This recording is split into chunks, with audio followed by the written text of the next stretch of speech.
It's the rifles SMGs on the CT side, so it is a rather expensive one, even if it is just a pistol round. Those Galil's coming in for Amkal, as you mentioned, the cash bonuses, so we will be seeing those rifles try and find the counter reset and get involved in this game early. Yeah, Senthiel trying to play around the lurk smoke, get a HE in there to spot for some vision. Could have been a good timing to see if anyone was walking through the upper tunnels. Nota and Krad trying to initiate that B split. Now there's a player out from spawn of MPL with a rifle.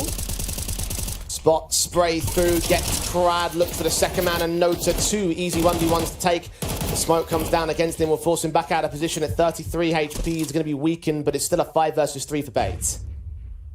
Yeah, this, for Amkal, I don't know. Could it be a save? I mean, a minute on the clock, half HP for Topo, no map control. Mate, you are just so done for. This round is so over. I mean, look at Captain Kirker in mid. He's about to spot them. Travis does check for it, so that's one pick that might return some confidence. They are trying to prod at the mid door. Smoking off CT to ensure that MPL can't do anything else right here. Got the player in Longhouse that might start to receive Forrester.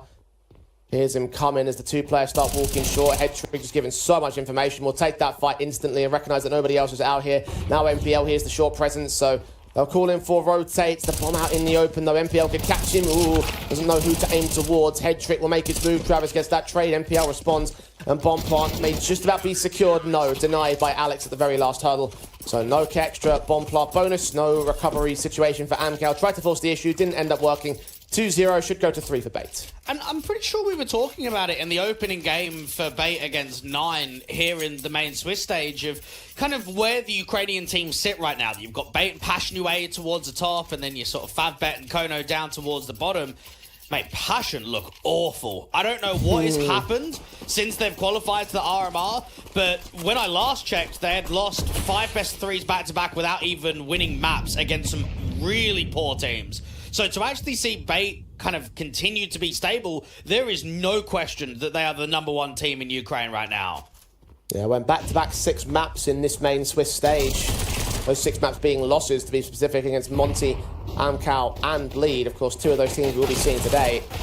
We're going to get an indication as to why Passion UA have, well, gone down so quickly.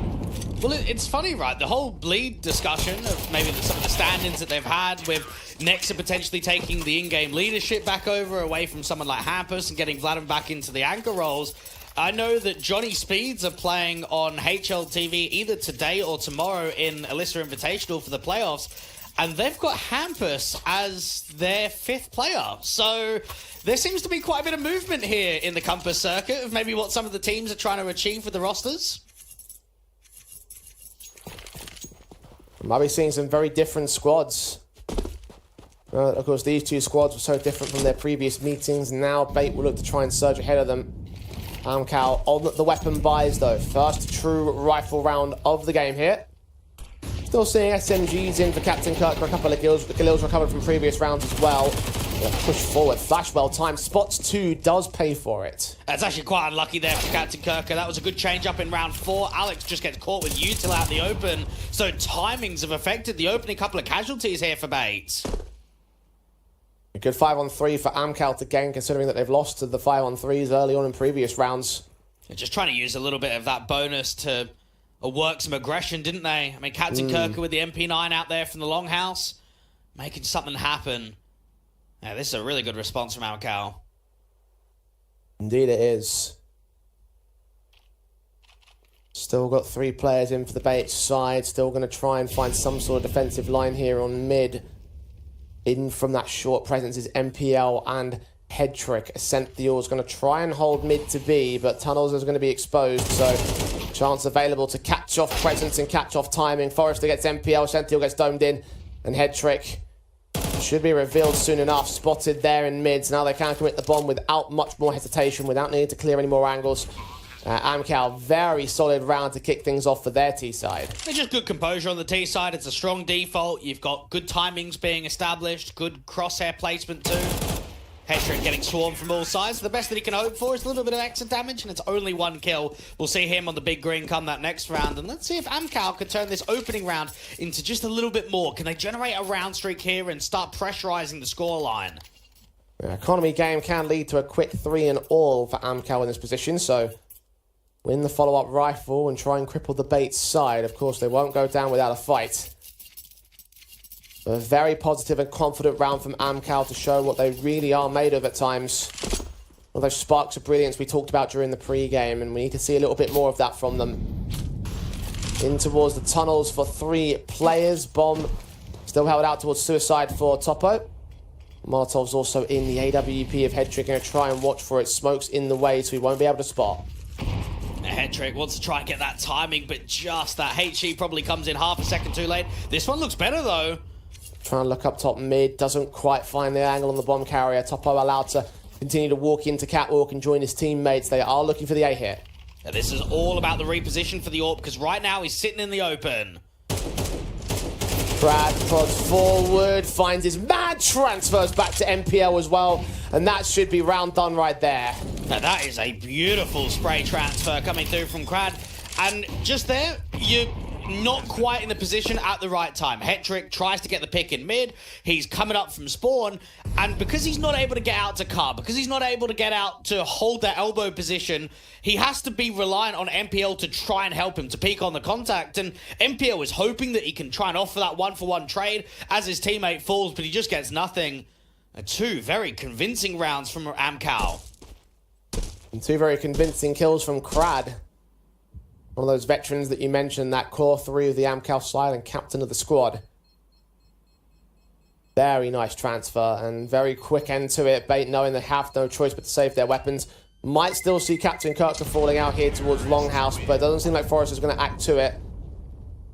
So they'll keep their hold of at least the 3 M4s on the bait side. Amkal, a very nice way to, as I said before, try and get that 3 all. And it's been a bit of a confusing main Swiss stage already. I mean, Pashnue going down 0-3, it's a bit of a surprise, yeah, okay. Gamer Legion going 0-3, yeah, that certainly is. I mean, they should be getting at least 1 win, should be looking for the playoffs realistically. And then what, Paravision and Z10 going 3-0? It's surprising that they didn't, like, drop a game, but not surprising that those are teams in the playoffs. Amkal now just trying to see if they can join them on that success run. Of course, can't make it 3-0, of course, but 3-1 still isn't a bad record for main Swiss stage. And you don't want to go down 0-2 in this matchup, because you could actually be up against some really good teams. You've got Bleed down there, you've got Sashi, you've got potentially a Nemega or Monty side too. So this game is actually really critical for playoff survival for both Bait and Amkal. And the fact that Sashi are up for elimination is another point to your, another piece of evidence to your point. The fact that this Swiss has been very, very wild. Some teams that have found so much success not getting so far on it. And Amkal not getting so far in round number 6. They've lost Forrester to a quick peek in from the rifle pack over towards Long. Picking up the AK for MPL. He's on no armor though, so this might affect the aim punch. 3 T-side players packed up and ready to go towards short and A-site hit again. Alex has got a molly, but he needs to time it right and needs to get a lot of impact out of this M4. Well, fire stops the hit. Stalls it out for a little bit longer. And Molotov coming in ahead of Longhouse. Player close range. Alex taking some of that damage behind the smoke. Flashbang turned away from, eventually does get caught whilst blinded. Headtrick's only got a pistol here to defend. This is going to have to be a miracle moment from the man. He faces into the rifles and now knows he's got to back away and try and hold on to his teammate. MPL gets picked up. That's the AK gone. The M4's looking closer to position. The AWP Topo can land on a Sentinel. And now they move together on ramp. The rifle falls again. The pistol's left to the last man standing.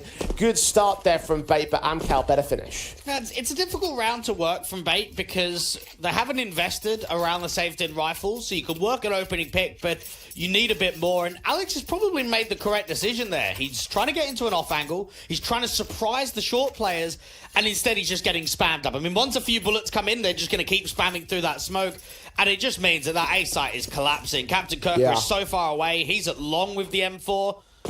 Amkal get it up to 3 apiece, and there is no money to invest into the big green again for the CTs.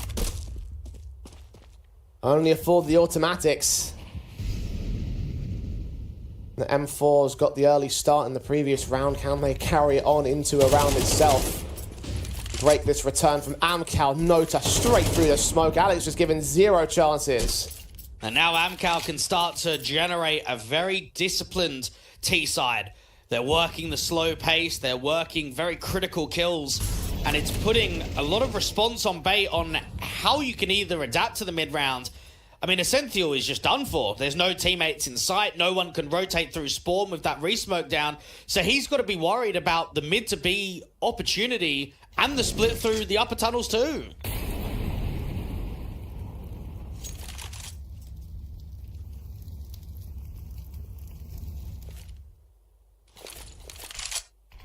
And they're going to go towards that B site one way or the other.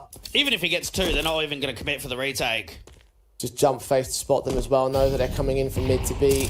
Split play indicated. HE tries to open a smoke, but again, it's mistiming there from Hedrick. Spots him jumping. His teammate can do the initial damage. Sentinel does get a kill, but Nota and Forrester fast to respond towards the mid pack and on the site itself. Plant will be secured. 3v2 for Amkal here, and Forrester just well timinged against Hedrick. His back's going to get turned, trying to smoke their way into the bomb site, counteracted by the T-side line, so nothing left for Bait. They will get hunted out towards mid-control. Forrester does at least go down. A little exit frag damage. Captain Kirk, a second kill, less so. And Amkal will now have the lead at 4 rounds on the trot. And what helps from a calling perspective of Amkal is that they keep it very simple on T-side. Not only do you have a new 4th and 5th player in the team, but if you can just keep it very basic on the T-side, work timings, work rotations, it allows you to have a lot of, well, I would say the thought process on the mid-rounds, on just slowing. I mean, right there, as soon as they commit mid to B, it's just over straight away. Bait will continue to have money problems. Now more exacerbated here in this one. You mentioned the lack of the AWP in the previous round. Now lack of rifles in general. Around 8. Pistol upgrades. At least there's a half buy. At least they can try and contest some of these fights. But already MPL has dropped. And the mid fight against Hedrick should also go well with the range game. Captain Kirkus Deagle needs a miracle moment on long. So many things need to go right for Bait to try and take something in this round. Well, they haven't even won a gun round yet, have they? They won pistol, they won anti-force buy, and they won anti-eco. We've now seen what should be 5 in a row for Amkal. And it's concerning because while Amkal have enjoyed their Dust 2 and they do pick it, it is a weakened map in recent history. 2 wins and 7 losses in the last 3 months, up against a Bait side of 6 wins and 3 losses. This is prime opportunity if you're MPL side to look at this and say, let's get a 2-0 today.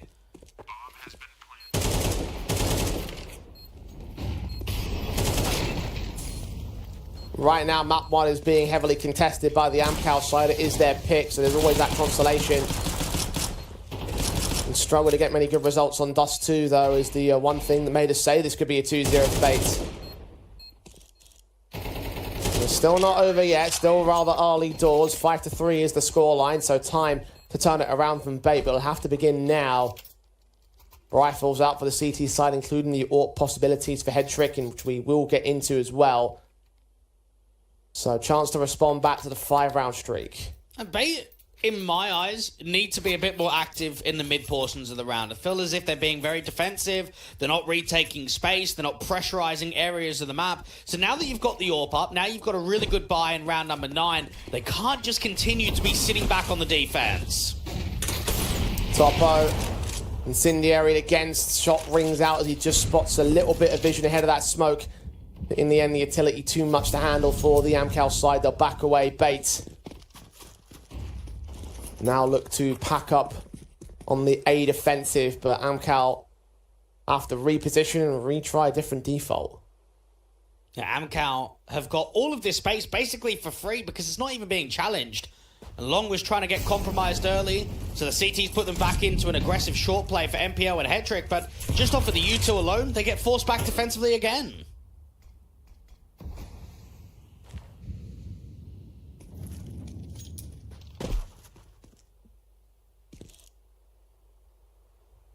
Minute to play with. Topo and Nota trying to move on towards this short position. Got Got no major resistance from Bait, who are just playing the time against them. 45 seconds for the execution on the Amkal side. They'll put up some smokes towards short, but doesn't really spend towards MPL, who finally gets caught. Travis expecting him to peek, and that might spring them into action. A Hetrick had a flash, but didn't use it to get him in towards short. Forrester and Topo now start combining out here from long and short. Captain Kirker in and around the smoke, the orbit ramp. Captain Kirker picks up Forrester. AWP still hunting for a kill. Crad catches them with their backs turned. Both those kills go the way of the captain again. And that leaves Alex alone to save his weapon. Amkal, slow, methodical, careful, and very good. They hit minimum 6 off the back of that rifle. That's 6 in a row as well for the Amkal side. And I just think that they're making basic mistakes right there. I mentioned the flash play.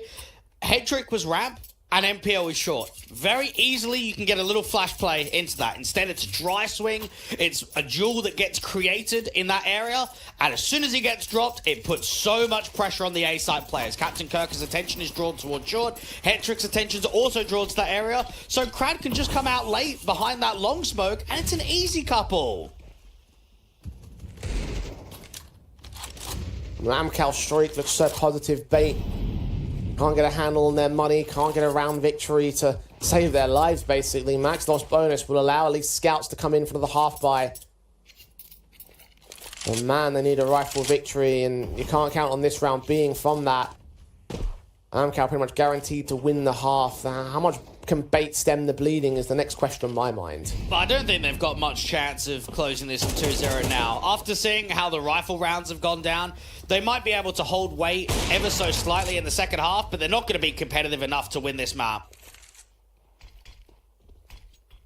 Well, they have got a statistical basis on T's side, so maybe the half switch might provide a little something, but you are right in terms of how this scoreline can get very out of control by the time we get to the half switch. 9-3, best case scenario. Amkal would love that.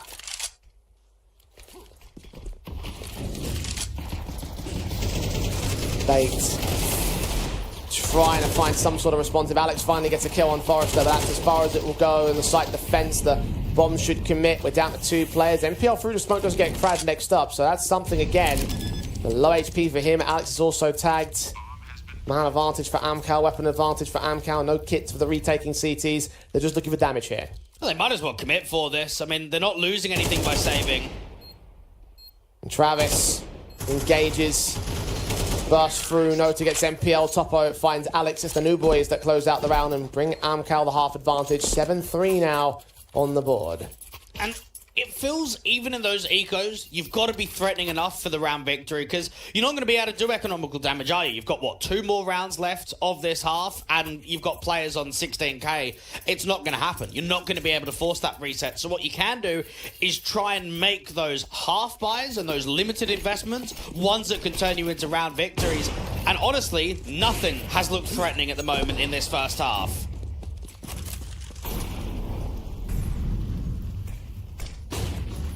Or a single rifle round win and true rifle round win specifically for Bait. Second round buy-ups did look positive and pretty confident by Amkal by comparison. Bait won that. That's as far as it's ever gone. Nota. Oh, that is a wonderful sequence. Both MPL and Hetrick just overwhelmed by a rifle in an instant. A 5-on-3 that they pretty much have to save for here. There's just nothing they can get done right. Travis will get picked up to 1 exit frag for Percentile, but the site's been gained. The mid player's hunting. Bait. There's no way to work inland here. And Nota is 17, fairly new to this level of competition, hasn't even got that many HLTV events under his belt, but he looks comfortable at this level. That sequence right there, he gets a good opening pick against the player on the close right-hand side of MPL. So straight away in your mind, obviously you've got to be quick to the decision-making, but you're thinking, okay, if there's a player on the right-hand side, they've got to be doubled short. There's no way he's going to be solo there, so probably going to be an AWP play. If I've dealt with the rifle, the jiggle and swing that he brings back into the AWPer is just excellent. It's such a beauty of a multi. Terrorists win. Wonderful stuff. The confidence brimming for Amkal going into the last round of the half. 3 players have 16k pre-buy. Even though the damage was all right from Bait in the last round, it's irrelevant. Especially can contrast to the 8 in a row that Amkal have gained. Looking for number 9 in a row to close out this T side on a massive high. With massive confidence on their map pick. It feels very deflating for Bait, similar to the performance that we saw against 9 in their opening matchup. Yeah, they might have been able to steal Dust too, but with how they played on their map pick, a Nuke and the Decider of Ancient, we were always just hoping for more. And right here, I have to be on the similar sight line. Amkal have owned Bait. Nota getting all of this space and territory for free. That's been my main concern, is just how much map control is being gained from Amkal without even a contact, without even util between two teams.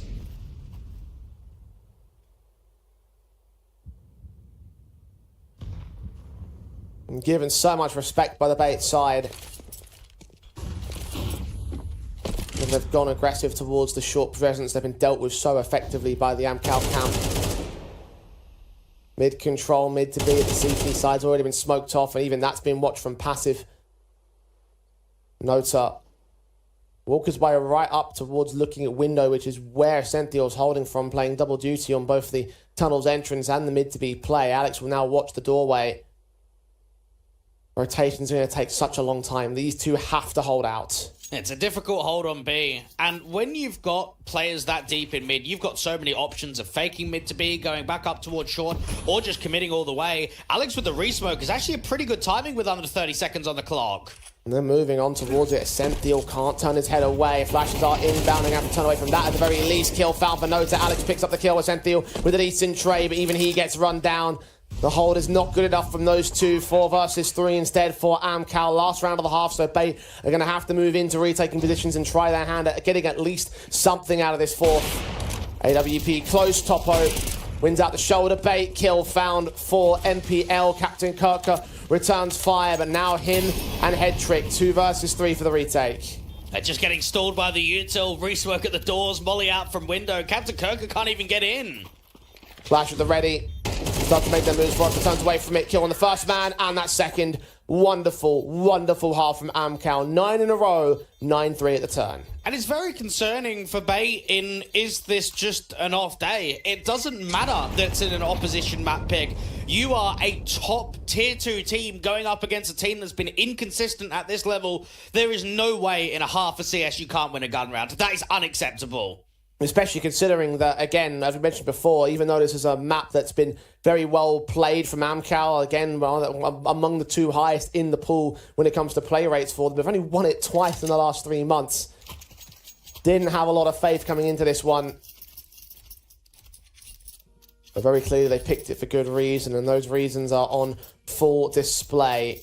Well, we talk about very frequent, Jay, in head-to-head stylistic approaches, okay? Maybe teams that are stronger than one another, but when they face each other, it's a different result. Every best of 3 has gone the way of Amkal, and maybe that's something that we need to start thinking about in our heads, is even though Bait are the stronger team, stylistically, Amkal are offering something different in this best of 3, and it's challenging MPL's squad today.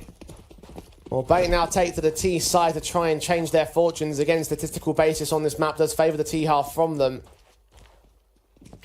Actually goes against Amkal in the CT side in the last few months. So is there a workability? Is there any workability about turning around things in the second half? Nota and Travis say no with their Julies. MPL can take 2 kills back. It's still against the 3 initial frags that Amkal are gaining. Topo drive-bying his way out of position, finds MPL in his response, and Essentials in a 1 versus 3. Without Kevlar, with a flashbang only, being closed in upon by Crad from the back lines. Needs the perfect headshots here with this Glock. Face the first man, second player spots him as well. And eventually the third man's going to close in the pins. It's not like he's required. Forrester with the closer, Amkal with the pistol. And I know that the sample size is going to be small in this second half, and we've only literally just seen a pistol round. But even think about what Amkal are doing on that CT basis. They're being active. They're not giving respect to the long challenge. They're not giving that space for free. They're not just allowing them to walk up long into the A-bomb side. No, there's a flash play. They pop through the smoke. They get the Julies involved. They put pressure on the round.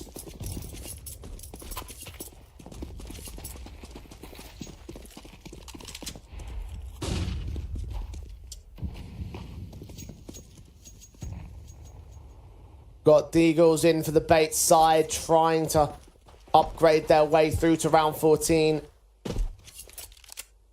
bring in the weapons for the next one. That's going to have to be their focus. The rifle wins, which they've been lacking so much so far. Amkal should get to 11, minus a couple of good 1-deeks. And that'll be 11 on the trot for this team as well. That's how dominating this scoreline has been. I honestly think Bait could just lose 13 rounds in a row. They haven't showed me anything today that's impressed me on Dust 2. Can't disagree with you there. Scout on Topo, landing a tag and getting a collateral kill in the end. Essential and Captain Kirk just picked up with particular ease. Bomb going to try and cross out towards the site plant short side as Travis's scout, or FAMAS I should say, gets involved here. They do get some cash bonuses. There's extra money to play with. Alex trying to take players out of the fold, do some damage. Only one player falls for Amkal though. And there's your 11th round in a row for the Amkal camp. Bait now to the rifles. Need to bring in 8 on the comeback. Any one lost will be enough for Amkal to close out towards map point and probably close out the map in general. And even though it has been a superb performance on Dust 2, I still don't think it creates a chance of a 2-0 for Amkal on map 2. I don't think they'll be able to continue this threat. But it does for the third. I ain't going to deny that one. I was convinced that even if it does go to a third map, that it would be Bait taking it. But now, seeing with how Dust 2 has gone down, that thought process has gone right out of the window. I'm not even considering it right now. We'll assess the situation when it comes down to map 3. Bait. And needless to say, underperformances even against their opponent's map pick. Have found Crad to start things off. Pushing on towards mid. Does cost him his life, so MPL can pick up 1. Starting positivity, but where does it go from here? Travis is hoping that he can work a contact and give himself a bit of a lurk smoke to try and fight against the long players. Just stall out the hit. Now, you've got a bit of an info play from Nota and Forrester in the upper tunnels, so that's going to rotate the MP9 back over. The issue is, all of that info is misdirection. They feel as if it's going to be a long play. It should be a target towards the A side, and instead, it's actually a regroup with the bomb outside of T-spawn back into B. Having lost a player as well, it means that you're going to leave just the one individual on the defensive line towards the B site, so to ensure that they save their weapons. I mean, they've got like a lot of rounds in buffer room for Amkal's side. Forrester will still try and hold down the B execution. Coming in now, good damage done, but not enough for the 2 kills. Just the 1 casualty on a Sentinel.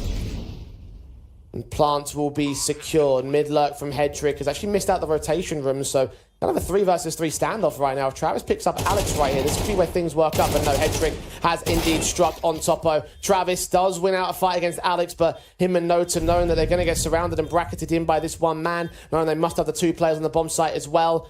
Difficult fights to win, although Travis will look to get Headtrick, so that's back to a 2 versus 2. Time has ticked very far gone, though. Without a kit on either player, they will look to fall back and hold on to the AK and the M4. So, Bait finally end the streak. Finally stop it at 11 in a row for Amkal. But that's 11 in a row out of 13 needed to win. So it's a long way back for Bait to return the comeback. And it's still very expensive because you even look at the buy state. Topo's going to invest into an AWP.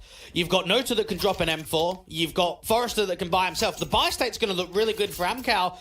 What's it going to look like for Bait? Are we seeing a Galil being invested for Hetrick or a Senthiel to get that extra piece of util forward? There's even a Mac 10 upgrade. And when you're down by this sort of scoreline, you want to have consistent, strong buys, don't you? You want to keep getting the 5 AKs out or the 4 AKs in the AWP, and you're just restricted instantly when you get your first chance. Yeah, this comeback could end before it really begins. Fast plays in towards this B bomb site. Mac tends to face Forrester. Does get caught with utility in hand, but Crad still finds the spray through on the Sentinel towards the doorway. Captain Kirk with a kill. Forrester returns fire, lines up 2 more kills. Knows the 3rd player out in the open. Headtrick creeping towards it. Molotovs finally burn him down to a kill. A 3 versus 3. But the CTs are so quick to try and get here. There was a missmoke towards windows. That's an open avenue of attack for the Amkal side. Base have the bomb towards tunnels. They can counter-commit it if they decide to do so. But those Molotovs and that smoke down towards the doorway finally gives the breathing room for Alex. He will plant on B. Hey, watch out for Nota's HE on the post plant and the incendiary for Travis too. Flashbangs coming in from Headtrick. Just about gets past the doorways, but the smoke will fade away. A re-smoke down from the T side, counteracted by the CT deeper one. Incendiaries to go down towards the open platform position. Travis moving on to the big box spot to play with his back turn. Hedrick and MPL still get those 2 trades, and with that, Toppo's going to fall away. Still an expensive one for Bait, but one that should tip the odds back in their favour. Should start to tip momentum back in their favour.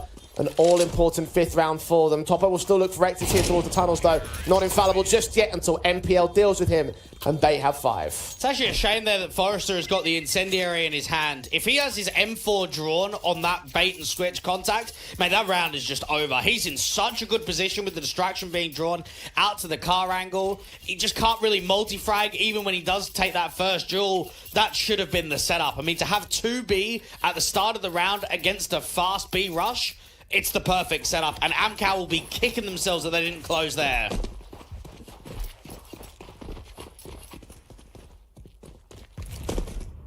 Upgrade pistols only. Now they can start to get a bit of a taste of the medicine that Bait have been swallowing throughout the entire game thus far. Economical issues ever since they lost their first couple of rounds. Notice Deagle still gets away with 2 fantastic shots, though. MPL and Alex down before Ascentio gets that trade. The plant can be secured at a 3 versus 3, but even this damage is going to impact things on the Bait side. You're right about that. Kratz caught Captain Kirk. This round may be back on. Hey, they should go for this. I honestly think they should commit for the retake rather than just saving the upgrades. They've done damage onto Hedrick as well, but Ascentio has picked up Travis, so that threat towards mid to B been neutralized. The AWP now spots them, but only a leg shot found. P250 forced to fight, and even Toppo can get a trade back. AK now in his hand. M4 for Ascentio, just about loses out the fight. Low HP on both men. No kit for Toppo, but the Molotov should force Ascentio into the open, into the casualty, finally to win the round for Bait. But those pistols took out 4 players. Economy is going to be an absolute wreck for the T side. Yeah, this is just a really poor showing on T side. Even though they're getting round successes, they're not making their lives any easier. And I guess too, if you were to initiate a comeback, maybe you and I would look at it differently, but from my perspective, I'd always say, if the rounds are convincing, then I've got belief. If the rounds aren't, then I've got no faith at all. They could even get up to double digits. Mate, I'd still say they ain't going to win Dust 2, because we have not seen that solid rifle round where you've got 5 alive, 4 alive, where you've legitimately rolled over Amkal. Where is it? Because it's not coming. Well, Bait are still looking for it. Tactical's called in for the first time, which does feel rather late in the day, to be honest. 5 still to make up. A chance to talk to the coach, Madden, to impart some wisdom, hopefully, to the Bait side. Rifles brought in by Amkal. Their own economy has no savings, but they've got the loss bonus to fall back on. Bait do not, so their shaky money state is going to cost them more. Have to find some more bases, have to play a better confident game. Captain Kirk forward first, in towards Forrester, kill found. Player out towards Pit, just barely turned away from. Second man of the CT side coming in, Captain Kirk is going to get picked up. Travis looking for a double. Sprays are awkward, his teammate of Toppo is going to get overwhelmed. The last player out there, solo HP, eventually drops. Blind of Nota doing a ton of damage to the HP bars, but it's still a 4 versus 2 here for Bates. Travis actually does pretty well there in the pit. He's being overwhelmed, he's being swarmed, and he does a huge amount of damage. I think he's quite unlucky to not get 2 or to not initiate a bit more of a crossfire with his teammates setting up the util. A good check against Forrester. I mean, that was the right play, wasn't it? Getting behind the door, trying to catch them coming out of the longhouse, but Captain Kirk just wins a beauty of an opening kill. And there's a bit more solidity from Bates. 4 players alive like you were asking for, Dweg. Although, admittedly, that could have very easily been 2 or 1 again. HP so low there on the Bait side, and Amkal will still buy some upgrades on a half invest. The gap starts to close. We're still looking for that confidence, but if they can just put these rounds up, that'll go a long way to trying to instate something left on Dust 2. Deagles on 4, 5-7 on 1. It's good signs that Travis is playing well. I've been very critical on him. I think ever since losing the 4th and 5th player, Sadaim and Icy, he's underperformed. He's dropped off in performance levels. He has not been able to continue to strike like he did in previous iterations. But in this Dust 2 right now, we're seeing some strongholds from him. In the last round, we saw a very consistent T-side. So the veteran pieces are making a difference for Amkal. They need to make a difference to close, though. Now, another eco got deadly last time, and they're trying to see if they can pin to the upper tunnels. The pushes that no one's accounting for here for the bait side. Someone's going to have to look back there soon enough. The AWP will start to turn its attention, but it all could be timing here. Now Alex is seeing what's going on. Topo court. Nota on the corner. MPL, meanwhile, going to lead them into the site where Forrester tries to hold. Smoked off close range. Can't see Jackal. Even the Molotov actually getting caught off by bait. Not the most ideal piece of utility. If it's going to work out for the CT side, they're going to have to come in an instant. Unfortunately, they're getting worn down piece by piece. Forrester has just been seen ahead of that smoke, barely sticking out of it. MPL with the kill. Alex with the follow-up. Travis now spotted. Last man alive. 1 versus 5. And Bates will not fall victim to the Eagles once again. 11-8. One more rifle available for the Amkal side. There's 5 on the trot for the T's. Now, Amkal might have to start taking a few more tacticals just to be able to realize, all right, we had a good lead.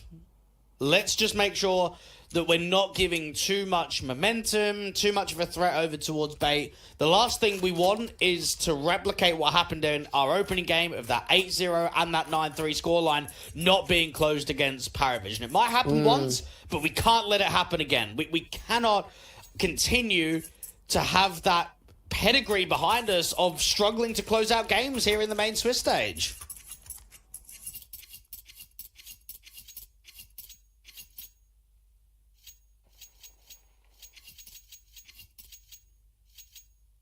Was that Dust 2, the final map in that series? Here we stand in similar circumstances. 13-10 result last time, 13-11 if Bait can complete their comeback. And better confidence still sits with Amkal for now, but will it remain that way? The rifle engage of Crad, not so confident. MPL picks him up, and Topo's pushed up with Nota as well towards this mid-face. The smokes are in the way. MPL's accounting for something going on here. Top about to be revealed. Adjustments right there with Alex's kill on Nota. Now Beta looking alive. Very good entries and a very good change-up for Amkal. They take a tactical. They go in for something different. It's a more aggressive setup. You've got Crad on the off angle. You've got the other 2 riflers aggressively holding mid. Unfortunately, as soon as they lose Crad, the round just crumbles, doesn't it? Indeed it does. Down to 2 men on the Amkal camp. Travis and Forrester. Travis here at CT's peak. Spots 1 man. Alex is barely seen as well. Trying to jump out of the way. Meanwhile, the execution comes into Forrester on that B bomb site. Gets away with damage only on Ascenthial. And Travis eventually worn down. Eventually caught off by Alex on that kill. 11-9 Bait. Now the comeback, I think, is on. Yeah, it certainly is. And this is where, if you are MPO and you're Hedrick, you know that you're in a driving position to at least shape up towards overtime. I think it's unrealistic to say that this is going to be 13-11 for Bait. I could see it being an overtime, though. I reckon Amkal will, at least at some point, steal an eco, win a gun round, and give themselves that protection of going the distance.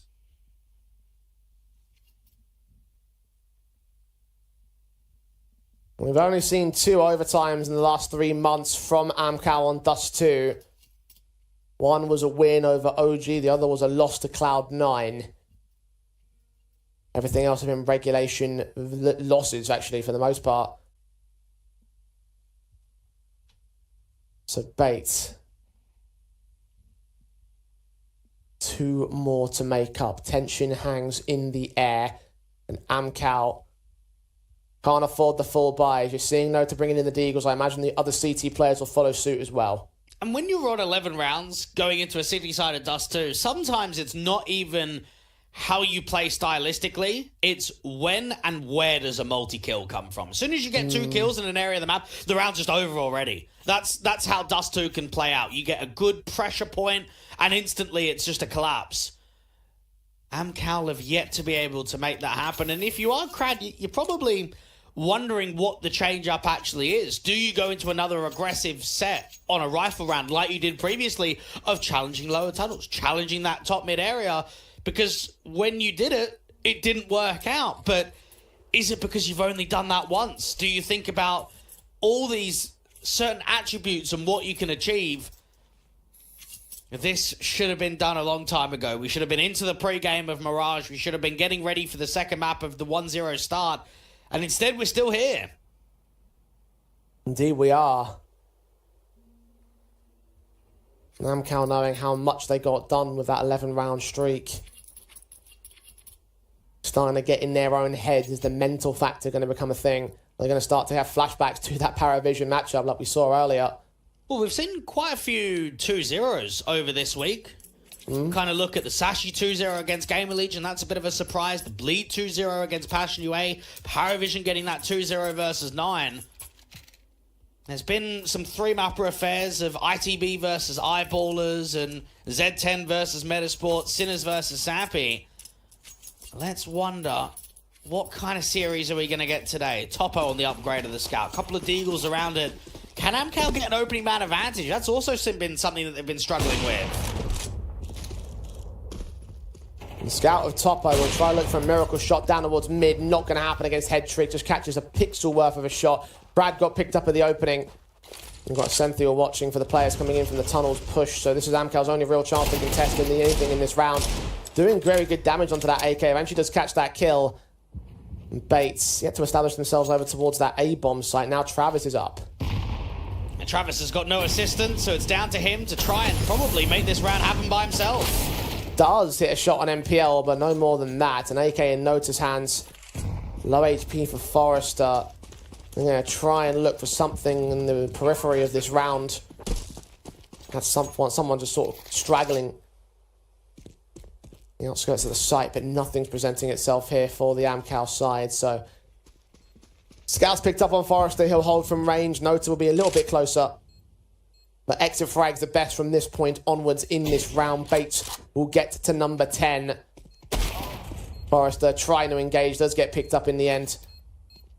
Nota also making footstep noises, so he'll be revealed. Alex will face him. Does get a secondary kill, so another exit on the way out of it. Eventually caught by Head Trick. Won't make a huge bit of difference because they have got 4 players on 10k plus pre-buy. So money's not going to be an issue, at least for the time being. And even then, if Amkal do win a round, then Bait will be buying anyway. And it's extremely rare that a team that doesn't win a single gun round in a first half of CS can actually win a map. I mean, it doesn't happen. But the protection of the pistol, the anti-force by the anti-eco, it is giving them rounds to play with now moving into the second half. Topo giving himself another aggressive challenge towards lower tunnels. Straight in, Crad lands the first. Topo follows suit on MPL. The double ops have worked to a 5 versus 3. Finally, a bit of confidence in the openings for Amkal. The flash of Crad enabling Nota a very easy pick on Alex. And Captain Kirker and Ascenthio suddenly wondering how it's all crumbled in their hands. 2 versus 5 to work out here. They'll have to try for it. But Bait, within the last step of equalizing against Amkal, have just been outclassed. And that's such a good change up from Crad as the in-game leader to say, sod it, I'm going double ops. I'm changing it completely and we're going aggressive lower tunnels. This has been an excellent round from Amkal. Captain Kirker is known. He's detected. Nota's getting a flash from his teammate out on B. Captain gets 1, but won't get any more than that. That is a beauty round to give yourself the map point. And now, give yourself that confidence to say, okay, we've picked up an AK. We're still maintaining the double ops. Let's close here. Let's make sure we maintain 13-10.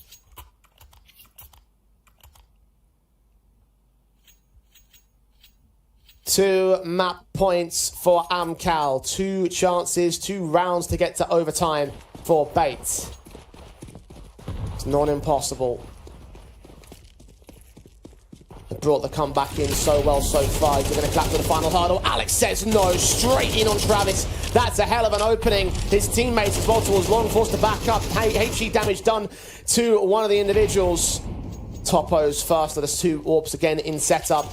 Gonna try and hold, but see nothing more. They'll all back away on Amkal. Yeah, he's just trying to watch out for the pet cross, but because it doesn't come in early enough, he has to reposition. He's got to be worried about short now. So scope in, readjust the sightline. Hedrick's hoping for a wide swing or even a jiggle out here at ramp and A. CT side trying to look forward. Trying to burst through blind and catch a lucky headshot for Forrester. That's not going to happen. Bait starts to press on. Long is the play. A is the target. Nota and Forrester are the defenders. You've got backup of Topo that can make his way in quickly if they need it. Smokes across. Molly's sent. Flashes go over as MPL leads them into the site hit. Molly's keep them away from directive contact. Topper with a kill on MPL. Forrester does get worn down. Advantage stays for the bait side. Bomb is here. Will get planted. Nota low HP. Just barely spotted by Alex. He couldn't capitalize on that kill for the CT side. And now the Orbs are all that remain. Topper and Crad backing off the save. Bait keep us in for one more round at least. A wonderful round from Alex. And that is where pressure's high. You look at one of those core players that we spoke about in the pre-show, your Alex, your Hetrick, or your MPL, to step up in big moments. And right there, he gets the opening kill towards Long, and he finishes the post-plant with 3. Beautiful stuff.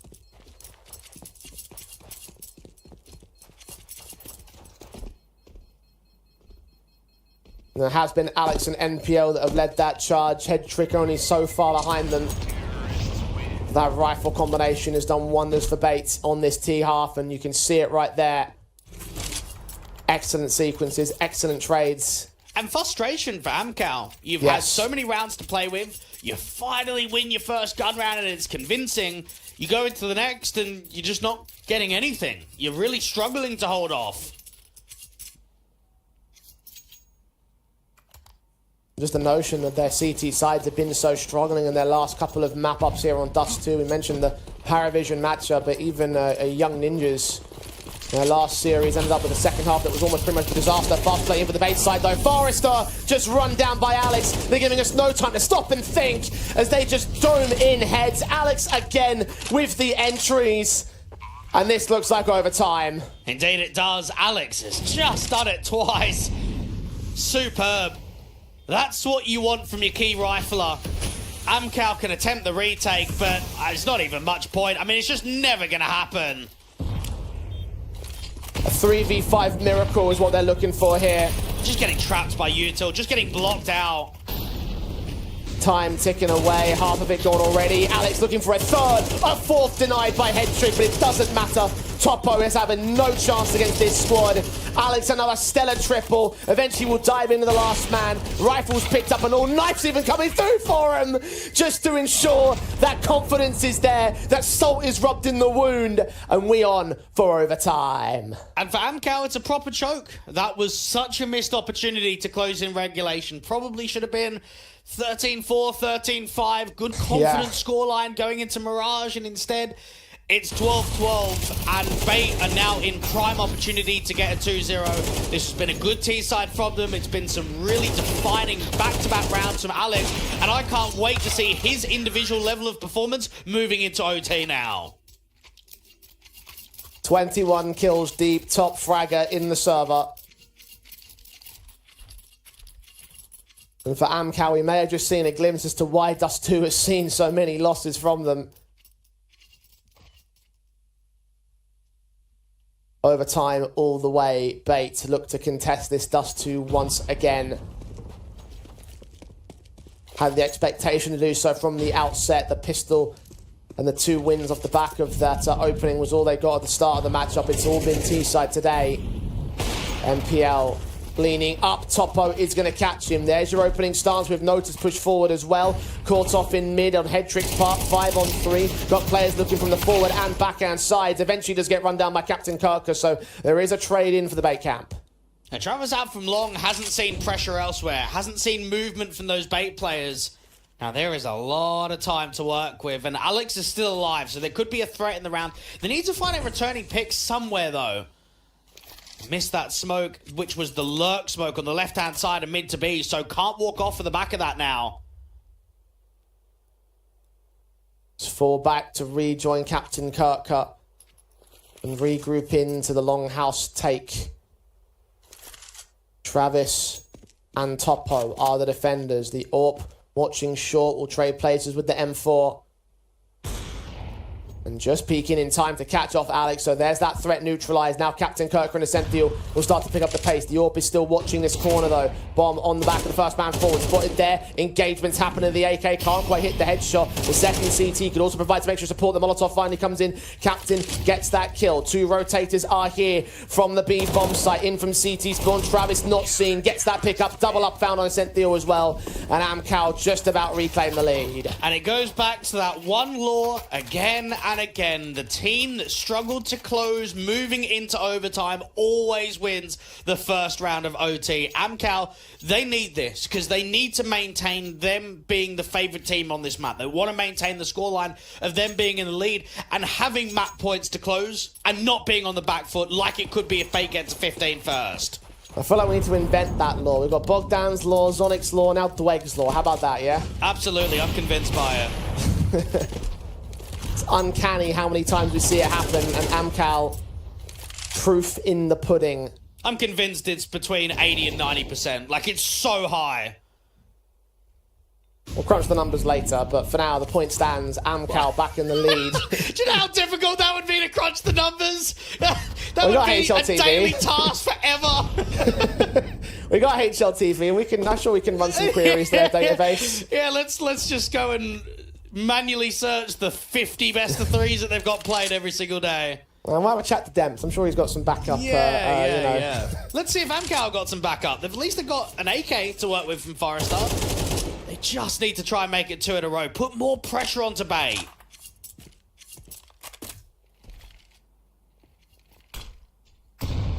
Smokes out to CT and mid to B crosses. Noton's going to get smoked off by it. Engage against MPL. Just heard the footstep. Drops off to the casualty. 2 more CTs to gain here though. And Forrester is creeping close. They're checking the outside of this smoke. Will get that kill in. Try look for MPL. Eventually wears down a secondary pick. Crad doubles up to a 3 versus 2. Now looks in towards that tunnels player who's going to burn with the initial tags against him. The AWP of head trick. Good shot on the first man. Try put the bomb down. Tap it once and go back in. Secondary tap as well, lean forward. They hear those scopes. They know that he's coming in. He's trying to look for a pick. They're going to get forced forward by that Molotov. Eventually, Travis will make his way into the site and deal with him. 14-12. Amkal, a second round to pull ahead of Bait at last. And it seemed as if Bait had the right read. They got a good pick in from mid. They had a good position to start putting pressure on the B split. But Crad has just had an electric hold. He's played that perfectly. He's dropped the molly at a right time in the upper tunnel's entrance. He's been focusing his attention on the players coming up from spawn. And his multi-frag has disallowed much of a chance for Bait to work a post plant there. Hetrick kind of keeps trying to tap the bomb, try and draw some more fights out in the open. Amkal, 1 away from getting that map point again. And, I mean, I never really like discussing the whole T to CT basis when you move into overtime, because I actually don't think it matters, right? I feel like everything you've seen in regulation just disappears. When you get into OT, it's who's coming up with the impact plays, and it's who's stepping up at the moment of time.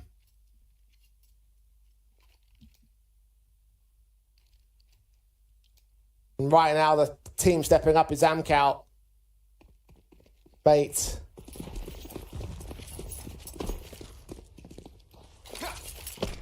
Trying to find a return before they go back down on the map points again. Amkal straight into long. MPL and Captain Kirk able to find Nota to start things off. Miss smokes again coming in. I think that's the second or third one we've seen from Bait on this D side. The long corner not locked off means that Travis could start to move into it. Trying to boost up on the blue bins as Captain Kirk expects aggression, but none is seen so far. Now, Crad has taken all this space away from the upper tunnels, but you've got a deeper player of Ascenthiel. This contact could actually be a round of fighting moments. Smoked off instead as Krad's going to suppress that man. The press continues to come forward to the CT side. Hedrick, decent kill. Swing of the AK. Gets Travis as well. A side defenders crumbling at the seams as Bait finally gets some more confidence and start off a round in overtime. It doesn't mean that they can win the half. Ascenthiel will be there to close it all the same. But it's 14-13, back within 1 of Bait. Bait are going to be disappointed. They had a massive comeback. They put in all that effort to push it towards overtime. You get into overtime and you're not even taking a lead going into that second half. It feels constantly like it was in regulation that they're clawing the rounds back, that they're never actually being the team on top.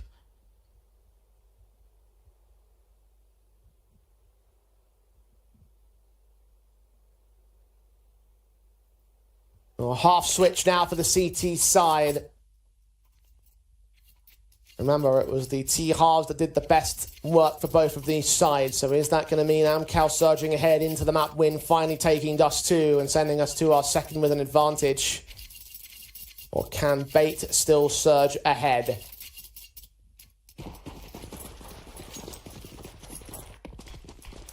Orps on both sides, double ops for Headtrick and Alex.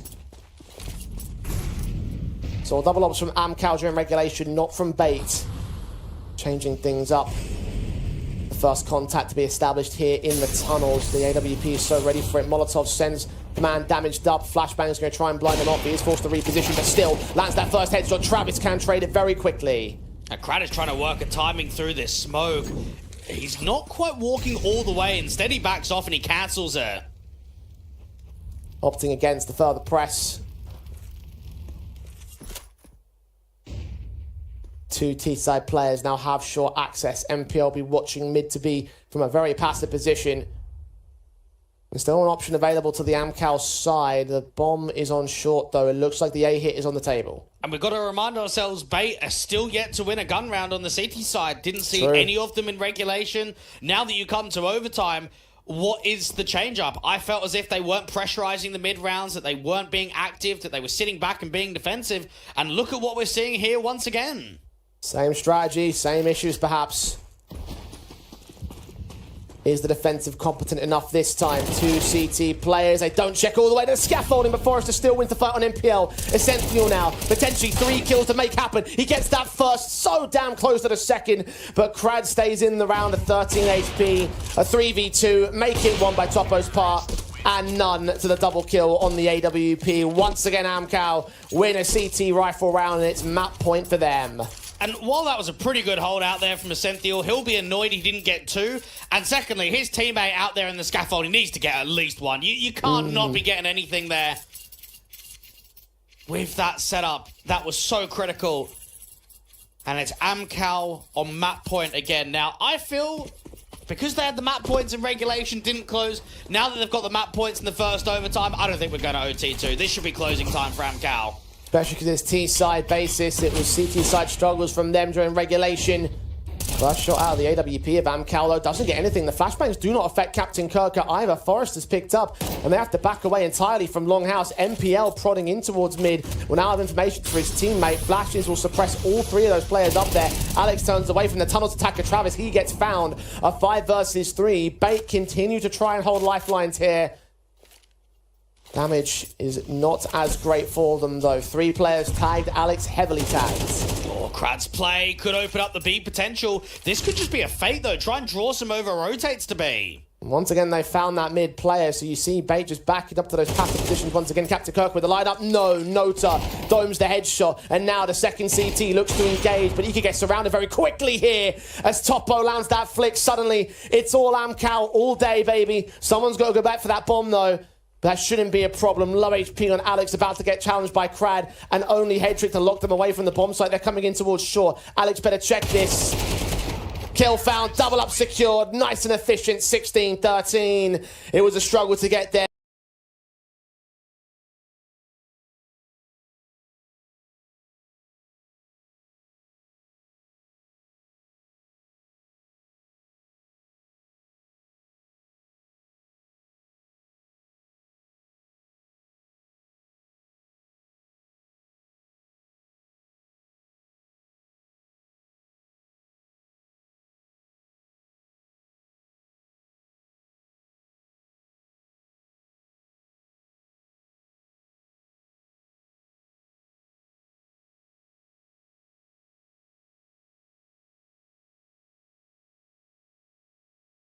This first map. Yeah, it was, but I think more negatives have to be pointed towards Bait because they weren't the team that won it out in the end. I think if you are Amkal, you'll look at that and say, okay, we're disappointed that we didn't close in reg, but we've got the result. We've got ourselves a map in the series. We've always felt as if we've had the upper hand against Bait, so this is a good start to the best of 3 today. But looking at the grand picture of things, that was a 16-13 on their own map pick. Dust 2 was the one that Amkal wanted to go towards. It will be a 3rd victory in the last 3 months for them, but is that victory going to get repeated? Can they show same confidence on Mirage? It's our second map of the series.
months for Amkal, but Yeah. look, they got a bit of momentum coming off the back of that victory, right? Yeah, they have. I mean, the problem with Amkal, though, is that their Mirage has just looked so rough since bringing Topo and Nota into the team. Their last win on Mirage was the 4th of May. That's a seriously long time ago now. So, for Bait, there has been some struggles on Mirage as of late. The double overtime wins against Gamer Legion and Z10 back-to-back. The 4 losses versus Bleed, 9 Pandas, Sinners, and TSM. I think for Bait, they're probably going to be quite nervous, honestly, going into this second map of the series, because they know that if we don't step up and put in a lot more good CS and a bit more quality, we actually just could lose out here, and we shouldn't be losing to a team like Amkal. Well, at least MPL and Alex, I hope, are going to be a little bit more confident, being the 2 rifle packers that just did so much great work for Bait. They can have a lot of credit on their own side of things, but equally for Amkal, they have responsives of their own, right? The 2 players on the other side of the board, the 2 top performers, they look pretty proficient as well. So we have our stars defined now in this series. Yeah, we do, and maybe those are players that we need to keep an eye out for consistency come this second map and say, okay, just because they were top players on map number 1, are they going to be top players on map number 2? That is the key question, of course. Mirage is a very different map, even though it might feel very similar to a Dust 2. And again, the differences are to be made. I mean, I know that obviously you said that there might be some worry about the Bait side in this matchup, but they did pick into this map. And by contrast towards the the Amkal side, you mentioned the last win being all the way back in May. The last 3 months, we've seen 5 maps, all of which have been losses for the Amkal camp. Yeah. So, you know, like it's just a contrast of difference versus like the 33 or so that's been played for Bait in the last few months. It's only going to be a matter of time, though, until that losing streak ends. I mean, even some of the losses in that 5 in a row you mentioned, Jay, one of them was 11-13, another one was at 11-13, and a losing streak can't continue forever, can it? At some point, it's going to end. At some point, it's going to turn into a win. And I just wonder, on the day performance, is it going to be today? Is it going to be this isolated series where I haven't really been too impressed with what I've seen from Bay? Yeah, no, I have to agree. I mean, like, again, credit to them for being able to bring that comeback, although you would argue that it's more of a choke from the Amkal side, given how far ahead they got at that point. I mean, look, It is a case where I do think there are some issues to highlight about the CT side for both teams. I will say that we identified more problems for Bait, though, given the passiveness that they had on that Dust 2, considering the issues they had in terms of contesting the mid-rounds, or not issues per se, but like just the lack of willingness to try and do so. I think those are issues that I won't be able to repeat on a map like Mirage. They are not more rehearsed on it. They have, of course, picked into it for a very good reason. They play it a lot. So I feel like, in my eyes, that there's still a good chance that we go towards 3 maps. I think it comes back to that thing that you mentioned earlier on at the start of map number 1, the fact that these are circumstances where I think the 2-0, 2-0 is not possible now for the Bait side. I don't think it's going to be likely for Amkal either, but you start to consider how map 3 plays out, because that's where things will go off the rails. Yeah, I mean, another thing that I'm even thinking about now is that Amkal haven't played this map in about 2 weeks, and I'm sure in their minds, they're kind of looking at their map pool, right, and saying, okay, well, we know that our perma is always Anubis. We never play that map.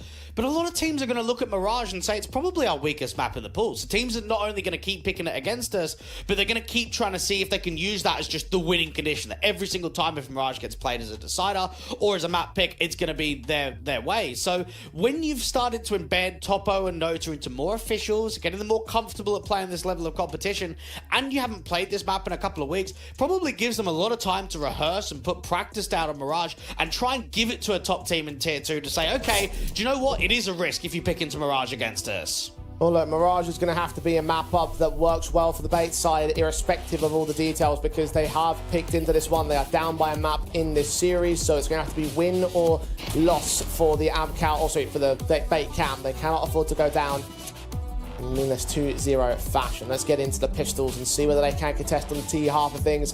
A is the initial target. Smokes are coming in very early for Captain Kirker. His teammates will lead the charge. The USPs go in first and foremost. Nota looking at a challenge on site with Kraz, extra support, but both players end up dropping with Topo overwhelmed initially. Forrester and Travis 2 versus 3. Bomb planted safe. They have stuck their way past that smoke, so Forrester can get a kill, and so can Travis with a stellar headshot in the blink of an eye. It all turns up for the retake and the pistol win of Amkal. It didn't even look like there was much of a post plant there for Bait. The trades were pretty good out on the bomb site. They dealt with the player at spawn and out there at the space-taking area of sort of the jungle and connector, but Forrester comes in with a couple, Travis gets in with a really quick one, and then instantly, while it looked like Bait were going to be able to win the pistol, it goes the other direction. Good victory, good start. The bomb plant bonuses for Bait will come in, just like Amkal did during their initial start of the last map up. We've got those Galils. They'll try and counter reset and try and get back involved a lot earlier here in this map. Now, Amkal know a good start Mirage will put a lot of pressure down onto Bait. Players blinded out towards top mid, but 3 to swing in on the contact, 1 to come through from underpass, 1 late lurk in Palace. Nota is going to hear quite a lot of this contact in con. He's going to have to be strong with the rifle.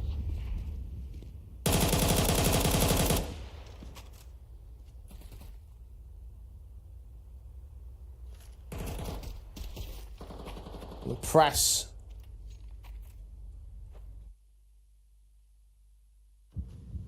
Initial to position here in mid control. A couple of CTs that will try and contest it from Amkal, but it's a very quick and passive standoff from Bait. Work in with opening a pickup very carefully.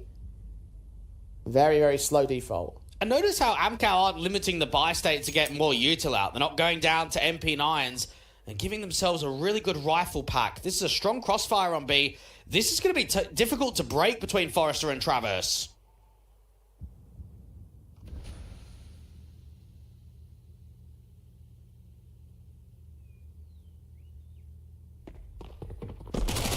.35, MPL leans in, Forrester picks up the kill, Travis with responsive, NPL bites back, advantage for Bates here. Amkal, even being warned about the players that are coming in towards the Palace position, it's all just distraction from Head Trick that will keep them away from the true retake. Bomb plant will be secured, 3 on 3. It's all on. Yeah, I don't know if it is. I mean, if a kill's not being presented quickly, it probably is going to be a save call. This is a tough retake to work if you're Amkal. Tap burst of Nota. Sent the all backed away towards the market position. And in the end, Amkal will also back off. So 2-0 on the starts it will be for the Amkal side. Bait denying that position. And eventually overwhelming even one more player. So exit frag secured. It goes 1 apiece instead. It's just not a good timing there for Amkal. It got very silent and they got a bit hesitant. You have Travis leaving the B bomb site, which means Forrester is completely alone. There is no crossfire in that situation, and he's just being pre-aimed straight away from MPL. And just collapsed with the in-game leader fighting too. And Amkal won't be happy with that. They would have felt as if in that sort of moment, with how little time there was on the clock, that they had the read towards A, didn't quite come in, and they get reset because of it.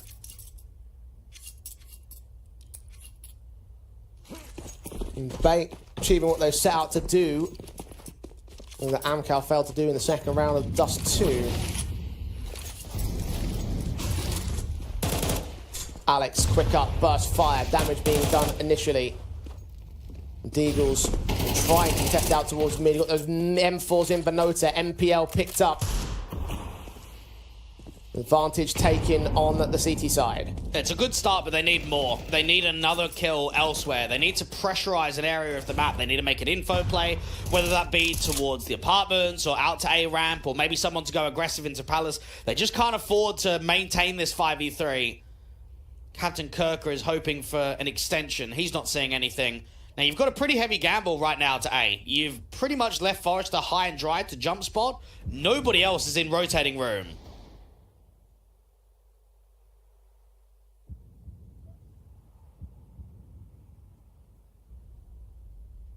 We'll start pressing into the apartments.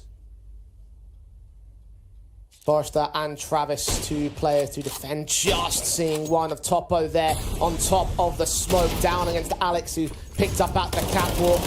5 on 3 gain, kill against Forrester will drop him. A second engagement on towards Nota. Does see Travis back towards the bench, get his double up with the Eagle, look for the third man and try and counter steal. That's exactly what he does. Wonderful plays of the pistols. Amkal respond. And just lazy there from Bait, isn't it? Very tunnel visioned. It's a good setup from Amkal because they're trying to distract as much as possible on drawing attention towards market to prioritize that bomb from going down. And what ends up happening is all of this jiggle, all of this contact is pushing eyes away from bench. It's setting up Travis to basically be the playmaker, and he gets all 3. He has a massive round from bench.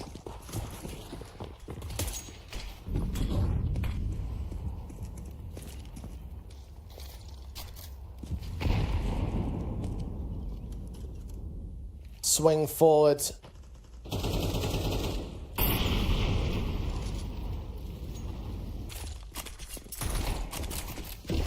T-side players are going to go quick into this A-side execution. Crad is the man in the initial point of the defensive alongside Nota, but blocked off by a single smoke. Bait have to cancel. And the problem here is you can't even really double pump because you've got so little util to work with. You need to be able to work a bit of a dry pick to start, and then you might be able to squeeze a bit more pressure. It's surprising to see a Senthiel on the AK in this kind of round. You'd think it'd be in the hands of someone like MPL or Alex. Let's see what the young man is going to be able to provide, because that's the weapon you're looking at to do the majority of the damage.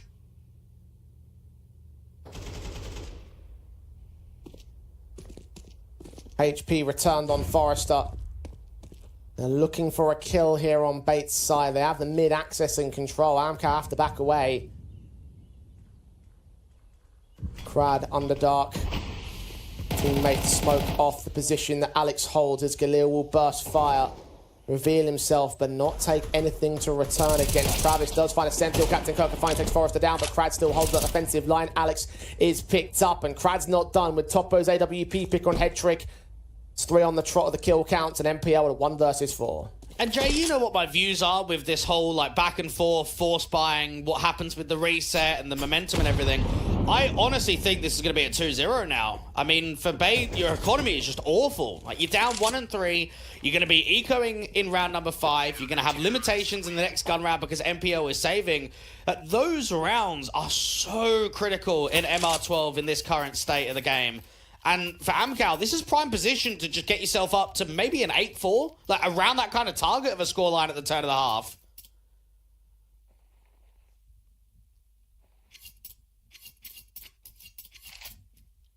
Continue to run up on the CT side. Get the start, keep it. Rifle play from MPL only on the Bait camp, so... Do you know, I reckon they're going to take this as double eco. I mean, Hedrick's buying down Deagle armor, making him at 1400. This is very heavy investment around the AK. Hero weapon trying to insert. It's MPL picked up first and foremost, though. Forrester just instantly deals with him. The rifle goes into the hands of a Senthiel, who hasn't got Kevlar in this exchange. But they'll give it back to Captain Kirk, which is the right call to make. Not a great start in this round for Bait, and things don't look to get any better. Forrester is hoping to get more of a contact, but gets caught on the jump up. 4 on 4 established. Travis takes back a Senthiel advantage. Regained by Amkal. These pistols will still try and run the AK down, but he's got backup now in position. The AWP and the M4. The Captain Kirk can return and take as many players out as possible. He ain't going to win the round, though. And it only stops the 2 casualties at the CT side. 3 in the lead now. Yeah, let's have a look at the buy state here for Bait, because MPL's got no money. Hedrick's down to a Galil.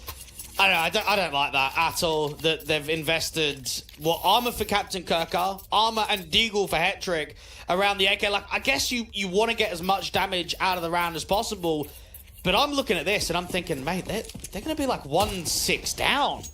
I don't have faith that they're going to win this next gun round. Especially with the way the gun rounds have played out in general for Bait across this series. I mean, I know it's the CT side where they struggled the most with gun rounds on the first map, but... slow to start from Bait this time. I share in your concerns.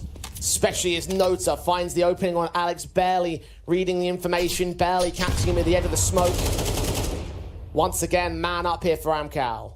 And for Bait, you start getting pressured by the scoreline and the man disadvantage. This is where you start getting a bit risky, right? This is where you maybe start playing a bit more baity, a little bit more solo heroics, because you are just desperate. You need to find an answer. Travis isn't seeing anything in mid. You've got 3 players towards A. Bait just in a very awkward position right now.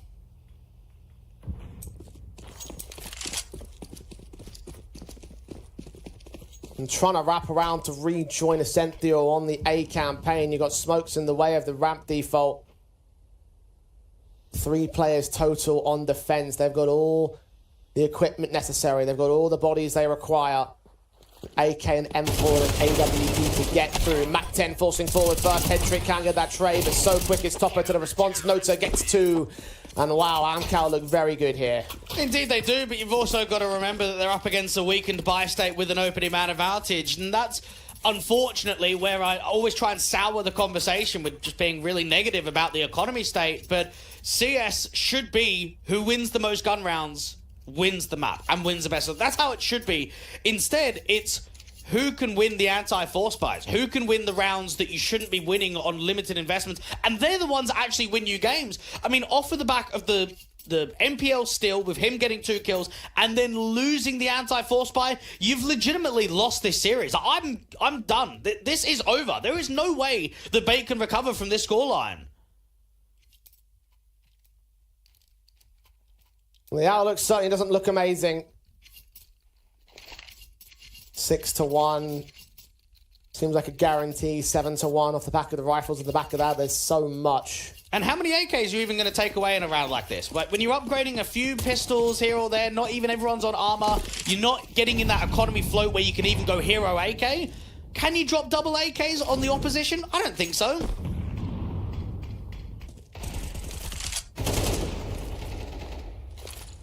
Forrester finds head trick. Starting advantage. Once again, favourable to Amkal, as you would expect. CT basis of the rifles, they continue to pound in the Bait side. Essential down next to Travis. On the short positions, 5-on-3, making it 2 as MPL down next. Amkal making light work of these rounds. And there's actually quite a large disparity between both of these teams and the grind mindset. In the last 3 months, Amkal have played just 42 maps on HLTV. You compare that to 113 for Bait. Is that maybe a factor that Bait are playing too many events, that they're grinding too many of these tournaments, whereas Amkal are taking a lot more time to embed their new players in the roster and get them comfortable by playing at this higher level of Tier 2?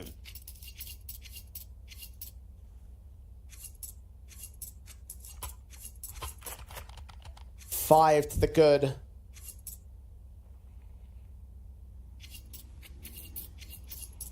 Minimum 6 taken on the CT side. Bait's rifles are finally in for them.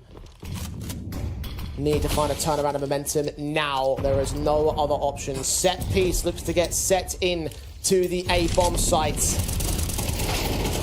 The sprays blind of the flashbang, still gives no to a chance to line up 3. Only gets 2 for it. The 2 trades make it an even man stance, but they'll try and get that back with Alex's kill onto Travis. Edge of the smoke there.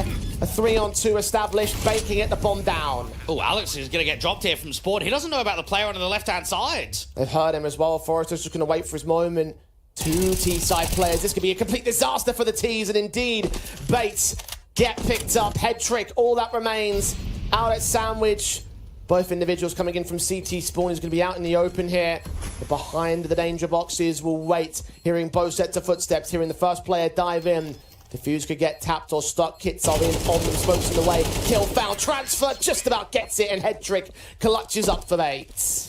Poor, just. And, I mean, that comes down to the finest of margins right there, that they don't quite catch the timing of him slipping the nest out from Sandwich, getting in behind Triple. Amkal play it correctly. They get onto the bomb, they smoke it, they think that he's out there towards Palace or Ramp and doesn't realise that the Rap has come in.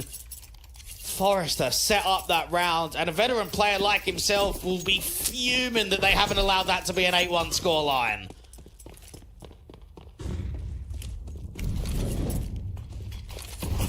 They could still make it 8-2, 10-2. Best case scenario, still look proficient to the Amkal side. Bait have barely put together that previous rifle, and already they are on the back foot. Alex picked up in mid. Travis, kill count established. Forrester leaning in. He gets caught by MPL on a responsive. Now they charge into that B bomb site, but Travis, he's going to find a response of his own. Advantage taken for Amkal on the retake. Yeah, Senthil is so late into the apartment, so this puts pressure onto Head Trick and Captain Kirker for trying to slow down this retake. Nade damage will try to keep the HP low, but Bait need a pick here. Big old wraparound from Crad will not see anything until he makes his way into the site retake. His teammates are going to have to act a lot earlier. They are so wary of something else going on here. They're actually going to back away and hold on to their weapons, despite having the man advantage. The HP on Nota and Travis is too much. They will just back off. and leave a third for Bates. Actually, I think it's a really good call because they can try and set themselves up for looking for exits. You've got a player deep in TV. You've got players in top mid. Unfortunately, they're kind of escaping out towards market, and Essential does get sort of the other way around, in which he doesn't drop towards Crad. A 6-3 for Amkal. That was a good decision not to commit there. And Forrester again, just a timing against MPL, and from an in-game leader perspective of MPL, he's been very key to round victories. He had that multi-frag that won the first. He's also had a very key kill to win the third. My worry is, how is that consistent? How are we looking at him basically only getting frags in 2 rounds when 9 have been played already?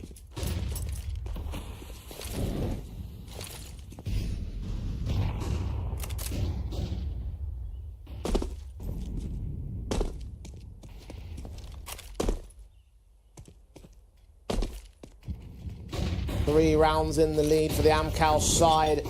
They trying to make their way into the A side very early into this next buy-up. Crad and Forrester just shut it the hell down.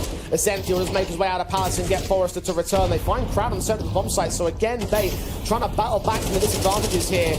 Site taken, bomb not on anybody's back. Someone's going to have to go ahead and pick it back up from the ramp entrance.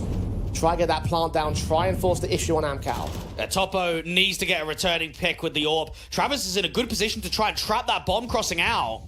Sendiel's going to make his way into the open. Travis just barely seen. Swinging with Alex. They'll get that kill. Incendiaries continue to come out to try force discombobulation on the T side hole, with Topo being tagged up and Nota being swung upon. They know exactly where both CT players are. They'll combine against Nota. A 3-man firing squad against him. Topo now have to back off and hold on to the AWP. So Bates struggling in a couple of these rounds, but getting a little bit of confidence back on their board. 3 alive in this one and a 4th up on the T side. Do you know, I'm actually quite surprised that Bait are winning these. I mean, you think back to that 1v2 that Hetrick had to win. Even this one, from the straightaway defense, it looks really promising. Krad's been able to multi-up. He's got himself into a good pause. It's a 3v3. It's just when the round slows down, it gets a bit more difficult. And Bait are trying to hunt down this last AWP, and honestly, might be able to catch him here from Alex. Skirt hard. Alex does lose his life. 2 more players inbound from the site itself, and they're going to try and spam him down. If only they could get up to the apartments earlier. That HE actually would be enough to get the damage being done, but in the end they don't catch the stray. The AWP can stay. Amkal can go back in for another investment here with their rifles, but you can see how Bait have whittled down the money state. Wins up, good and all. T-side trying to get back in the match, trying to make it 6 apiece at the turn. Now they know, Amkal, that we're going to keep buying up, and that's one of the key pleasures of having that opening round streak, is that you haven't yet been down to an eco. Quick, out towards mid, and the AWP from Topo lands an easy one. Can't get a second one though. MPL, only casualty. Damage done heavy. Captain Kirk forced the issue back on the A bomb site. Nota goes unchecked here at the balcony of Palace. All sprays from Captain still turn up decently. And a second CT's been seen that Alex can take care of. Advantage for Bait once again. Very fast executions working pretty well for them. Open plant may have carried its risks, but now they're going to see where Topo is. And we're back to a 2 versus 2. And Forrester's coming in on the backstab, but he's being watched and being heard. And only with an MP9, Captain Kirk is going to win this fight every day of the week. 4 HP. If Forrester was quick to the reactions, it might have turned it back, but that AK well placed to the headshot. Now Topo is all alone, 1 versus 2. And again, going in for the save of the AWP into the next round. So Bait, from a very dire position, have started to once again return much earlier onto the deficit than what Amkal had provided in the previous map. Well, MPL has adapted the calling to making it a bit messy. I think back to how Dust 2 was going down, right? It was really slow, really sort of methodical. You've come into Mirage and you're down by quite a big scoreline. You go, okay, we need some more aggression. We need a little bit more chaos in the mix. And that's what they've been able to achieve towards this A-bomb site the majority of the time. It's just these quicker moves, these faster plays into committing, and it's allowed them a decent round streak now.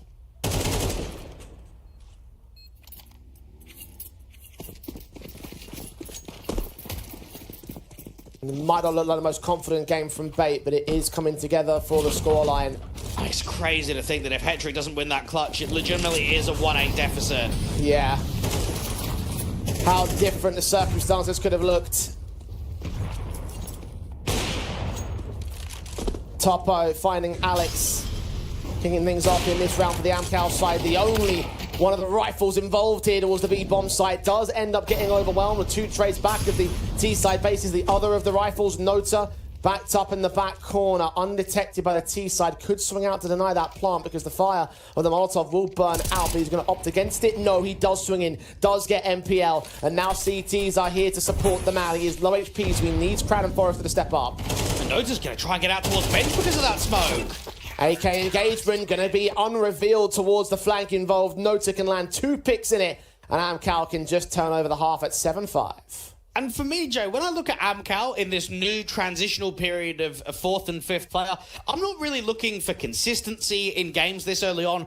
I'm looking to see, can the youngsters maintain good levels of threat in this level of competition? And do you know what? I say yes to that. I've constantly been impressed by Topo and Nota in map number 1. Map number 2, we saw some good multi-frag sequences in the AWP, and Nota on the rifle keeps delivering to a good degree.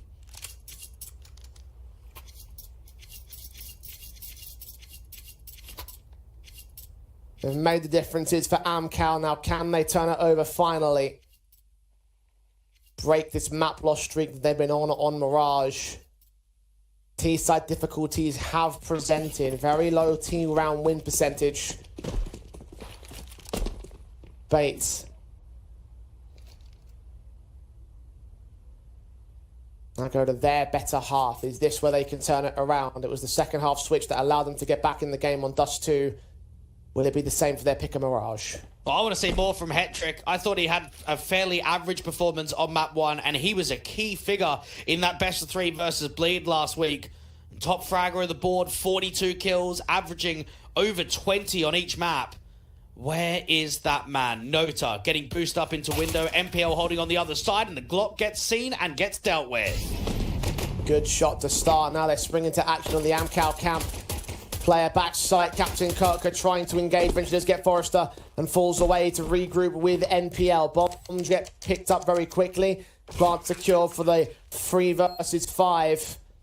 Amkal down by 2 in this post plant. Travis and Topo.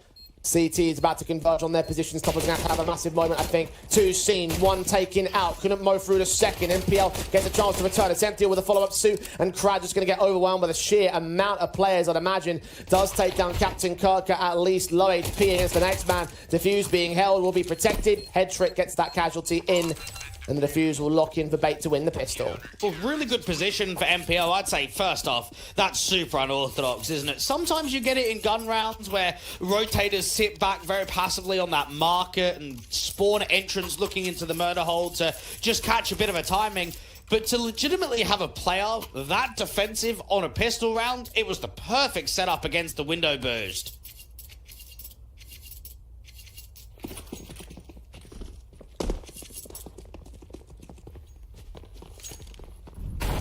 Despite the bomb plant bonus, Amkal going for the early rifles anyway. Deco. Round number 14.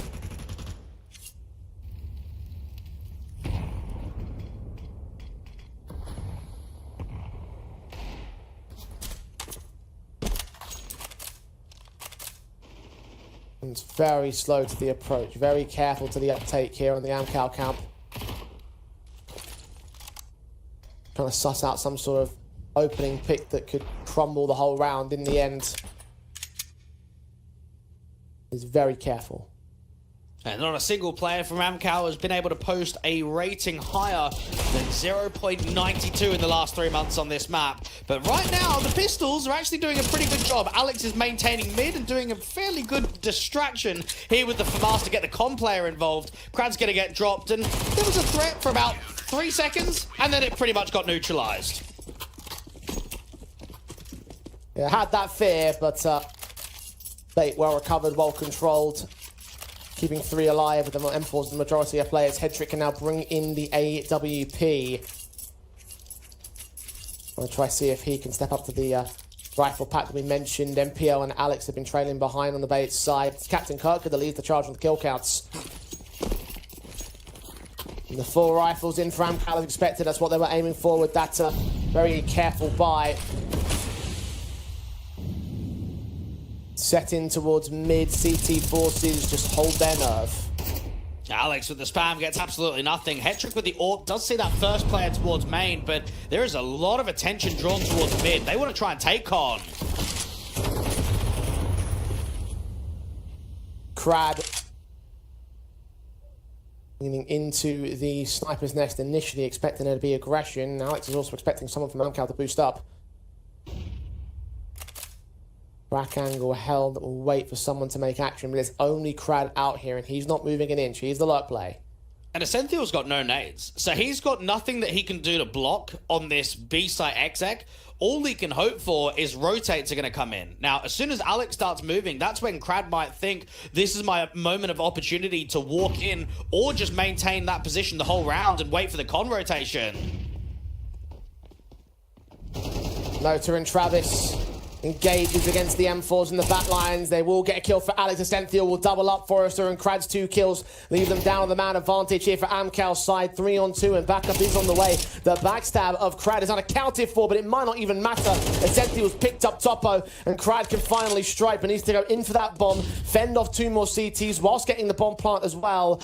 And even backstabs out to the apartments, revealing that there is a man on that position. So Crad's going to have to deal with him all the same. Engagements found by MPL will win a round for Bates. There is nothing wrong with what Amkal did in that round. They've actually played it really nicely. You've got Crad with a good timing to hard lurk. You've got the apartments contact coming through with the exec.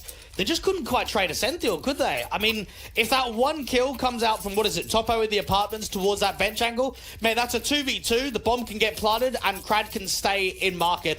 That's a completely different round if Ascenthiel gets traded. Unfortunately, he doesn't, and it means Bait can continue this very good dominating threat from what was a pretty promising opening start from Amkal.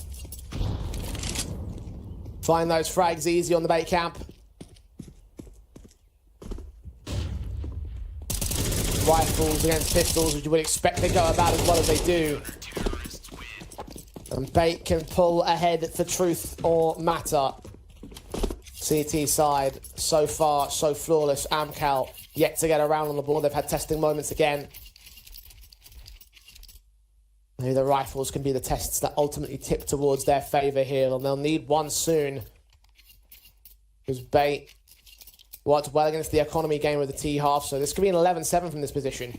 Yeah, it could be. I mean, Amkal, they're struggling to be able to continue to make rounds competitive from this point onwards. Alex is very aggressive. Feel as if confidence is quite high. Nota should lose this opening fight just because of the advanced angle. So really good setup for Alex to get involved. And then MPL, he goes 1 for 1 and spots info onto Travis. Advantage still taken by Bait.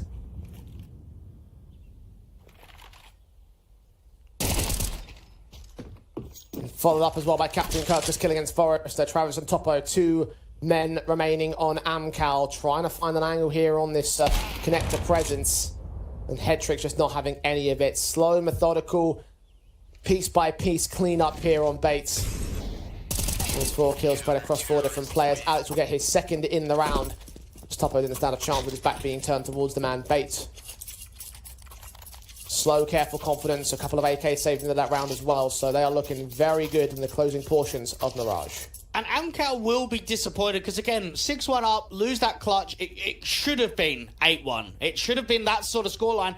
And you'd have to say, if you get there, it is basically done because the risk is just so high. The pressure is so high for those last few rounds of regulation in the first half to kind of get yourself maybe an 8-4. Then you lose a pistol, you lose the first gun round. You just don't have a lifeline. But not only did that clutch generate a bit of a round streak, but they kept the pressure up, didn't they? They got themselves 4 rounds in a row. They lost round number 12. They've instantly come into the second half, and they've got themselves a round streak again.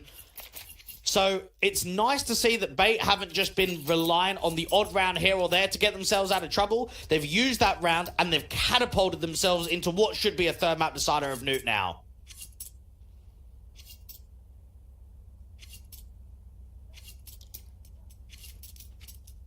Second half strengths for Bait. Second tacticals called in by Amkal, back-to-back in this freeze time. Trying to scrape together what they can about a buy. A couple of Galils coming in for them. Very limited utility sets on the T-half. They are getting desperate to get something and break this streak of bait. Does actually make me ponder how deep both of these teams can go depending on who gets the win here. I mean, with Amkal getting close to the title fight last time and Bait's consistent tier 2 strength, I would say whoever wins this game could go on quite deep in the tournament.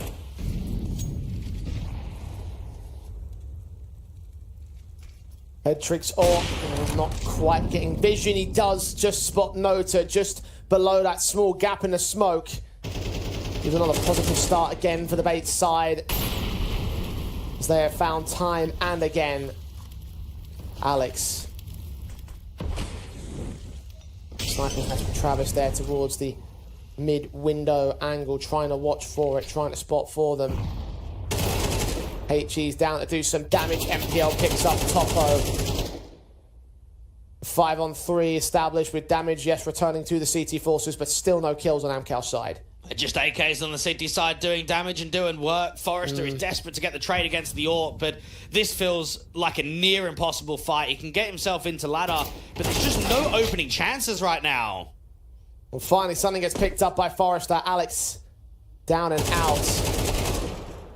Oh, they blind spray through as well. Travis does get that kill onto MPL. Headtricks pistol, however, turns up a good frag back onto Forrester. So advantage is still maintained by Bait despite the odds. The site has been gained by Amkal, though. The plant will be secured and the retake is on. And now it's up to the veterans. This is where guys like Crad and Travis need to show the depth in 2v3s like this.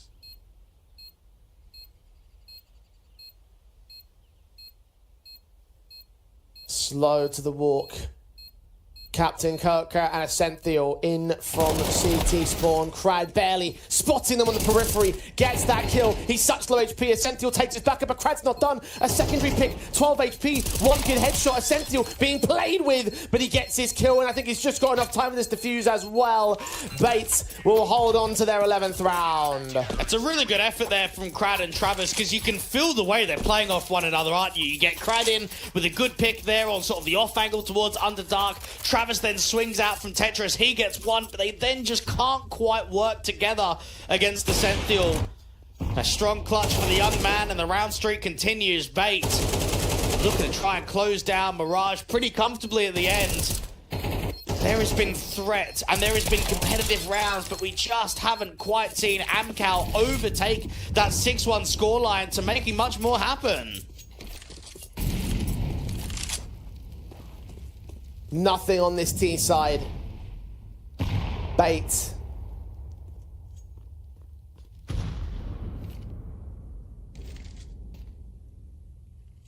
Still face the rifle buys of Amkal, still with the money bonuses, the bomb plant in the previous round. The desperation stays. The desire to get around and break the streak is still not enough. They need something more. And Bait are giving them nothing more here. 2-1-2 split to the CT basis. The AWP of Headtrick is watching apartments where the bomb and two other players are at. Flashbang evaded. Travis, first shot, connects it pretty nicely. Dives out of the way of the second man. Ascenthiel there to deal with the mid flank of Nota. Forrester can get that one responsive. Headtrick might feel a little bit of pressure right here. AK's on site. Good swing of MPL. Forrester's caught. Point blank for the AWP lands Topo. And that leaves that mid flanker of Crowd. A 1 versus 3. Caught off by Headtrick. Fantastic triple sequence from him, and it's map point now for Bates. And the worst thing in CS is when your mind gets caught in the what if, right? When you self-reflect, it's just the worst thing that you can do. But you have to in moments like this and just say, what a missed opportunity of a 2-0 for the likes of Bait when it went to overtime on Dust 2. And what a missed opportunity it was for a 2-0 for Amkal with a 6-1 lead. It's always that case of if a few rounds go differently, it changes the course of how a best of 3 turns out.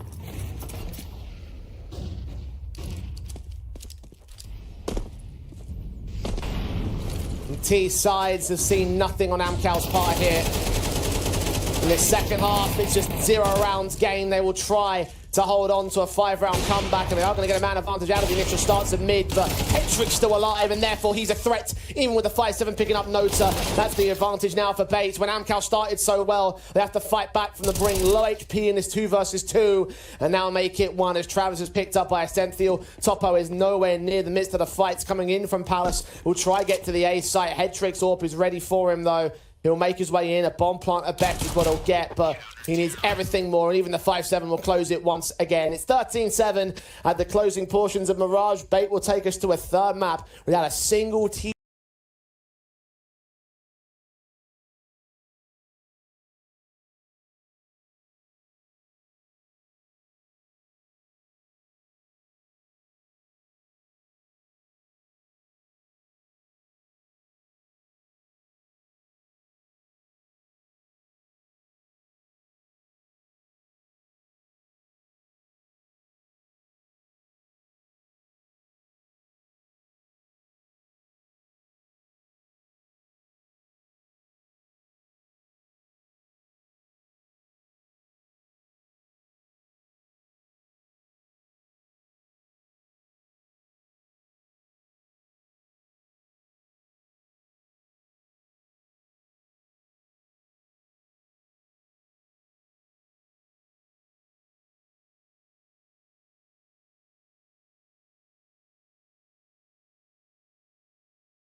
that we've seen the first two maps?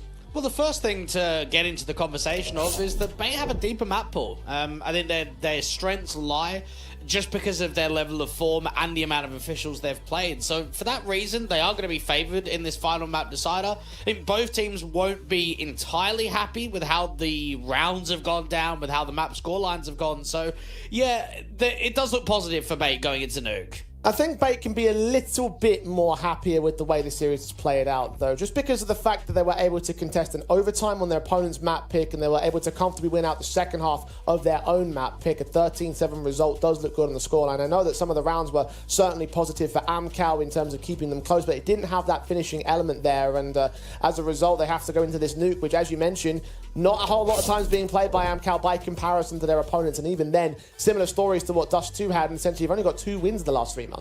Yeah, and it could very much come down to a bit of X factor, important rounds here or there. I think for Amkal, they've held a decent weight in this series. They'll be satisfied with how they've played.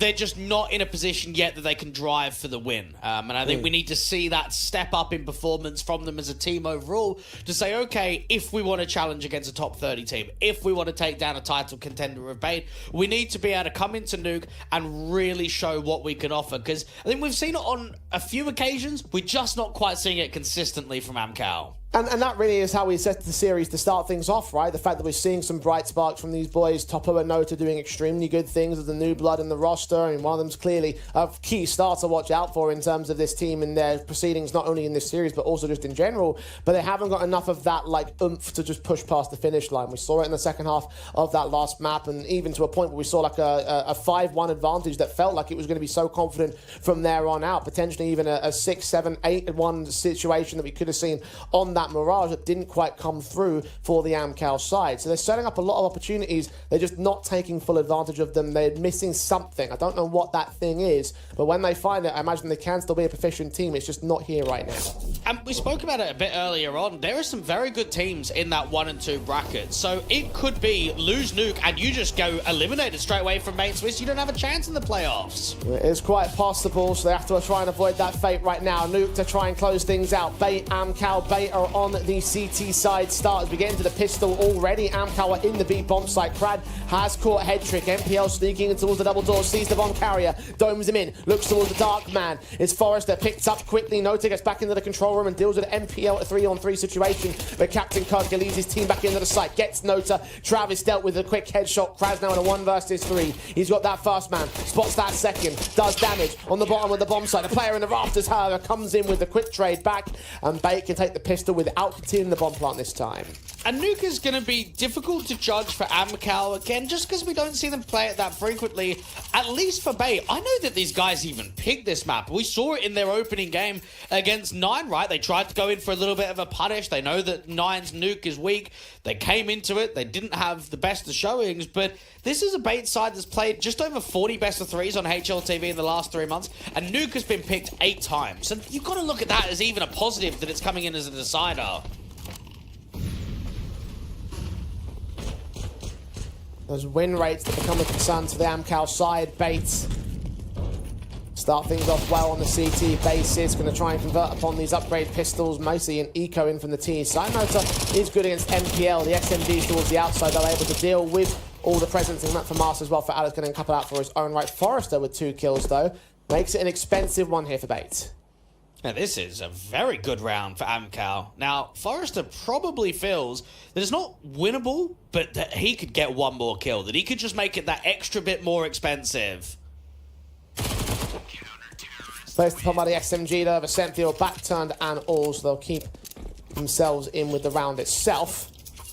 2 FAMASas stay together for the Bait camp. Amkal get up to the rifle buys. As you mentioned, damage was done very heavily to those pistols, so we look to the gun buy basis. We'll see a very shaky economy line from the Bait camp.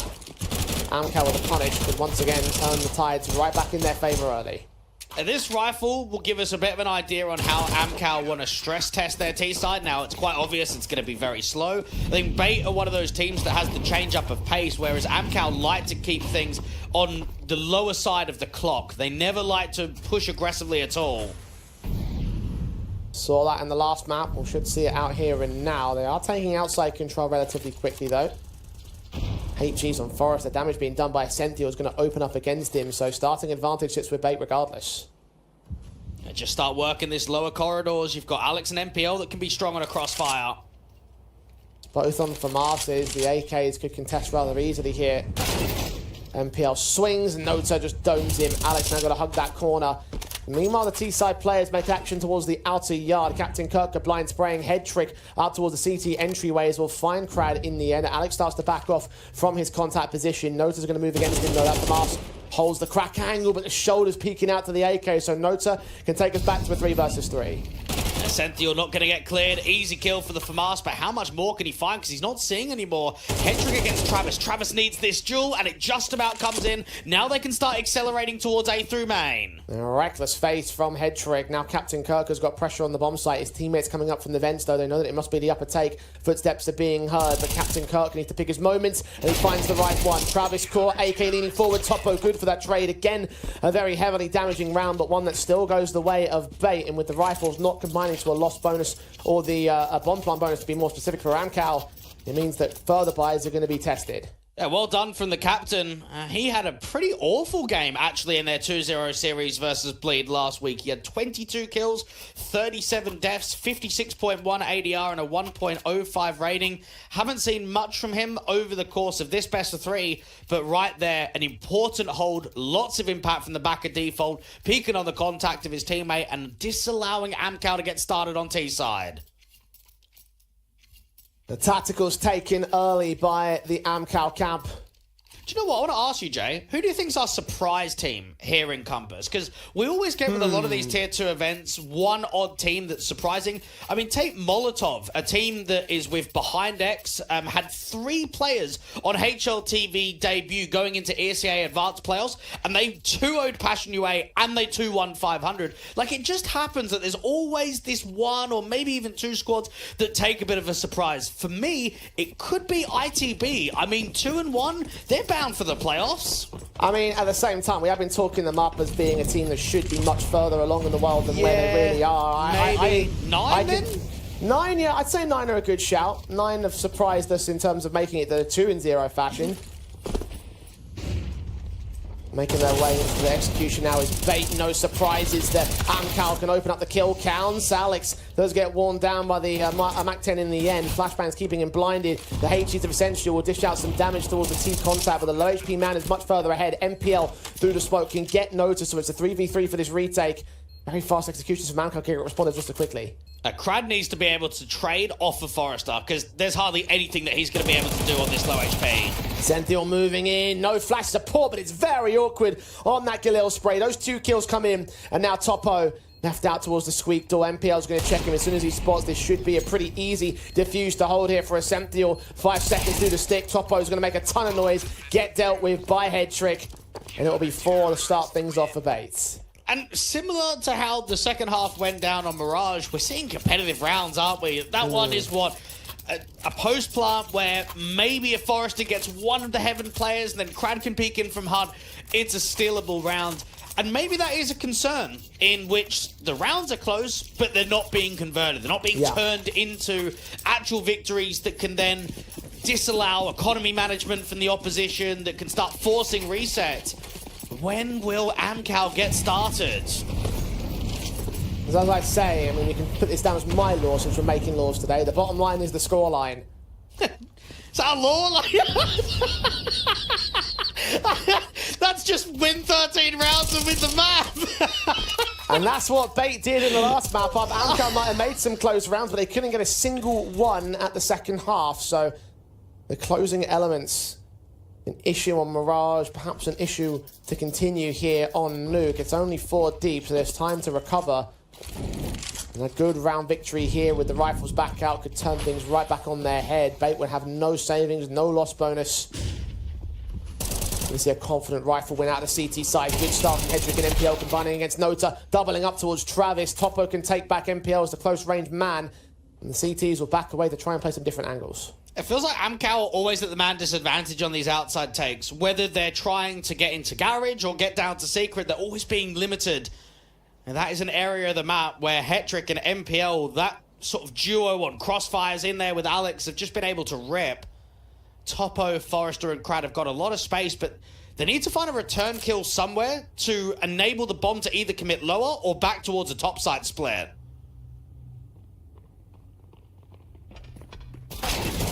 Quick in, Alex and head trick, crossfires locked. Crad gets caught switching to the knife. The Zenthio will clean house, and they can make 4 AKs hold over from the CT side. This is a wonderful setup right now for Bates. Yeah, I mean, we always talk about it, don't we? AKs on the CT side, it's difficult to fight against them when you're 0-5 down, when the economy is flourishing, when you're not getting bomb plants.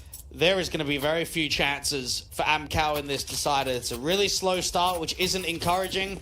It's looking unlikely that they'll be able to push for 4 or 5 T rounds. I think they might only get away with 3.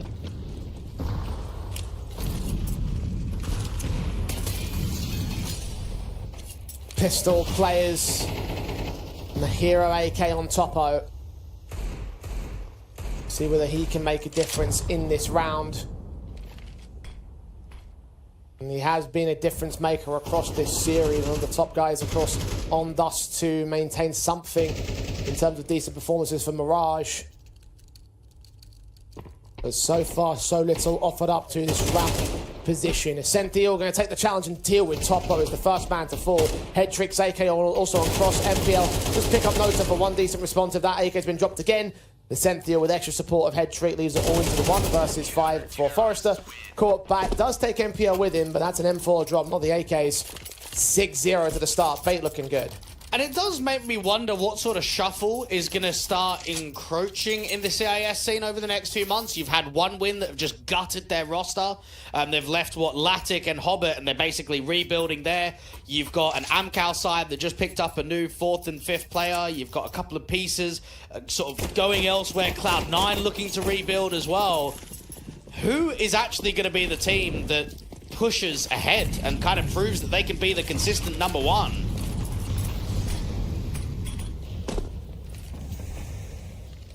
Amkal bring back the deficit before they can push ahead in this map up here. 6-0, they can't win the half. Still got so much firepower on the bait side, so many AKs need to get dealt with by Amkal, not just in this round, but for the near future as well. Quick out towards the bomb site. Flashbang actually sent feel pretty consistently there on the rafters, but Captain Kirker and Alex are very good at responding back into the squeak door angle. Travis reveals himself. Captain Kirker swings, does get caught back to a 3 versus 3. Galil's on site, needs to get that bomb plant down. Backstab's closing in from NPL. And Forrester's waiting for someone to prod out a main. Travis extremely low. Heaven to be watched. Retake is on. Yeah, this timing is everything for MPL. Him and Alex to strike together. Start moving together. Travis gets another kill out of the round, but Alex gets both him and a lineup on Forrester. Now the last player in lobby. Smokes can come down towards the squeak door, on towards the bomb itself. They're going to try and isolate the man regardless, make a fair bit of noise towards it. Travis starts moving, awkward spray that Head Trick can respond towards and get the defuse in to keep the streak running for Bates. And right there, I think again for Amkal, they've just let themselves down in the post plants, haven't they? That was a pretty good util set. They finally go in for something heavy. You've got double mollies, heaps of flashes going through the skylights. They get themselves into a 3v3, but they just can't muscle themselves out of it. You've got Alex in from main, MPL coming through, reverse Tetris out there on the squeak door side. And it's just chances are being generated, but they're struggling to close these rounds out. That they are.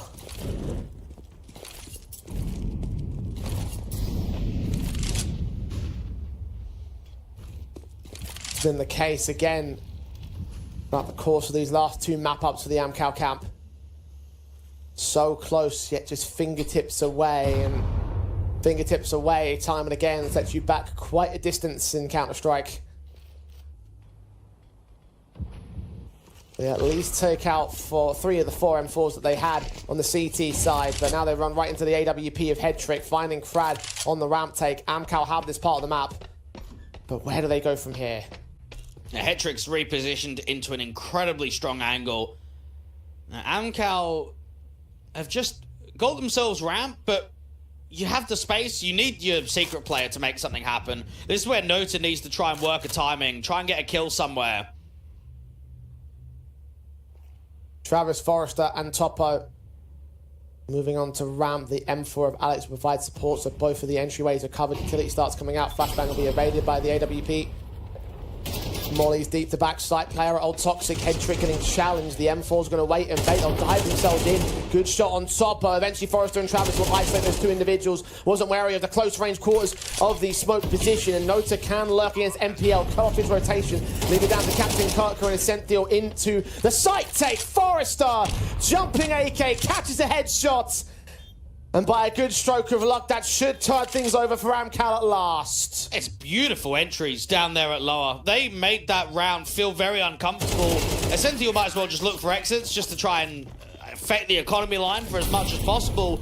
But when you consider where the AWP is and that the M4 is in a really strong pause, you're thinking that's going to be a sitter of a round from Bait. But it actually comes away with two very good picks and a good late lurk in from Secret. I mean, as soon as that rotation comes through with making all that noise, it's an easy kill for Nota. So good work for Amkal. Finally, they catch their lucky break. Bates Revi will feature an SMG. So starting to see the cracks in that economy line really starting to open up. Amkal need to surge ahead and fully reset them here to try and bring back as much in the half as they can. 7-5 is not impossible from this position, but they have to find the closers. Instead, Captain Kirker finds more confidence to swing straight in, get that kill indoors. The cross smokes out towards Red will allow two to cross down out towards Secret, so they have a two-pronged attack available. Man advantage can't be traded yet by Amkal. A great little flash play there from Bay, and for Amkal, just no one is in a responding area.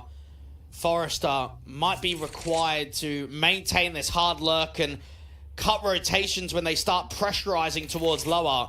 Now, Ascenthiel's rotated down. You've got the AWP that can rotate from ramp pretty quickly. Topo scaling outside might be able to catch MPL at a timing.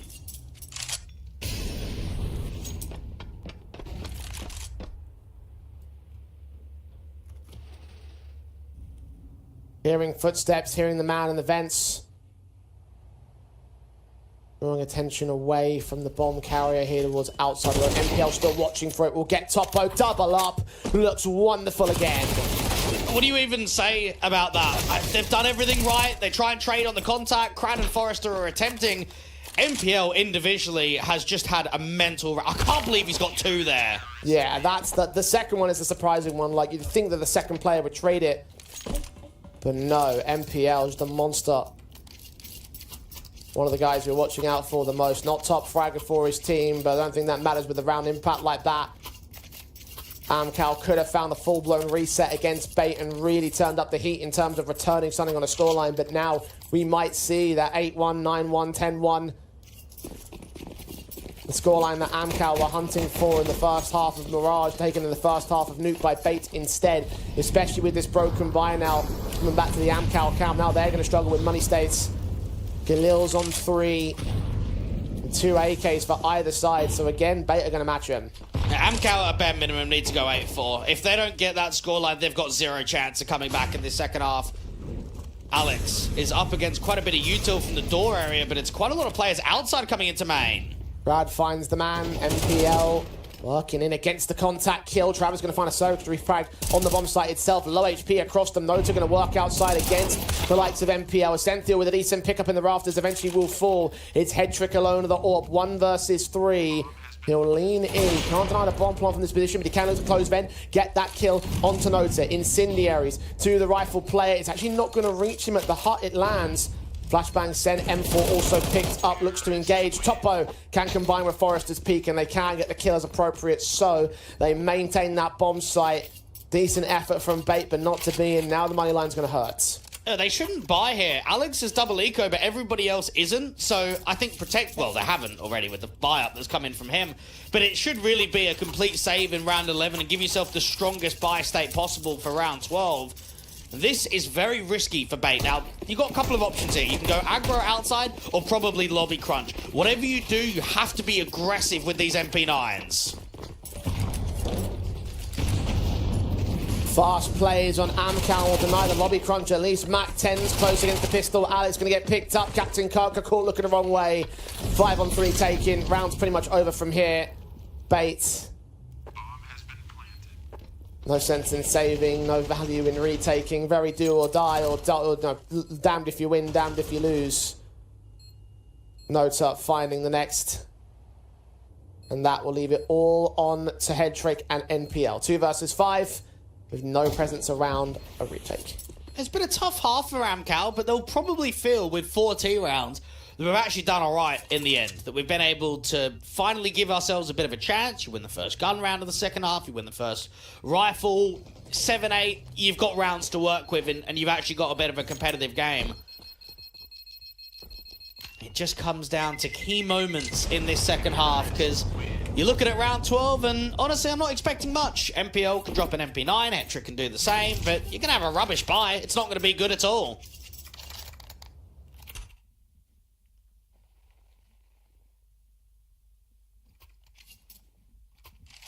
You mentioned the 8-4 half was the minimum marker for Amkal to turn in something on the CT side, and that has to be the case irrespective of the outcome of this final round of the half.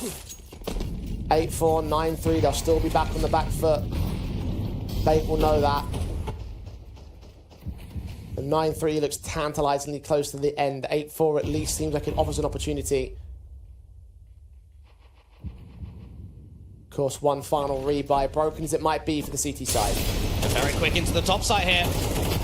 Mollies, flashes start getting sent. Counter HGs will try and stall them as Amkal do apply the brakes. They do pick up Captain Kirker to start things off though. Side take imminent and inbound. Fighting onto heaven. Headtrick is going to fall. The player up there next up to face. Spray back on Essential's part. Alex SMG can get one decent kill out of this, but no more than that. Essential picked up. MPL all that's left. So low HP across so many T-side players, but it's Crad and Travis facing. They do get Crad at the end of it, but Nodes are there for the final response. So Amkal do find their recovery at the turn of the half. It's 8-4 for Bait. And they'll be very happy about that. I mean, they were down 0-7 and they've given themselves 4 T rounds. Now, of course, it's not ideal. You'd like to be able to post a lot more than that. But this is a workable scoreline. This is one that you actually have competitive room to work with in the second half. Now, from Bait's perspective, they still feel as if they're the massive favourite. They've been able to put in a good shift. They've been able to replicate a good scoreline.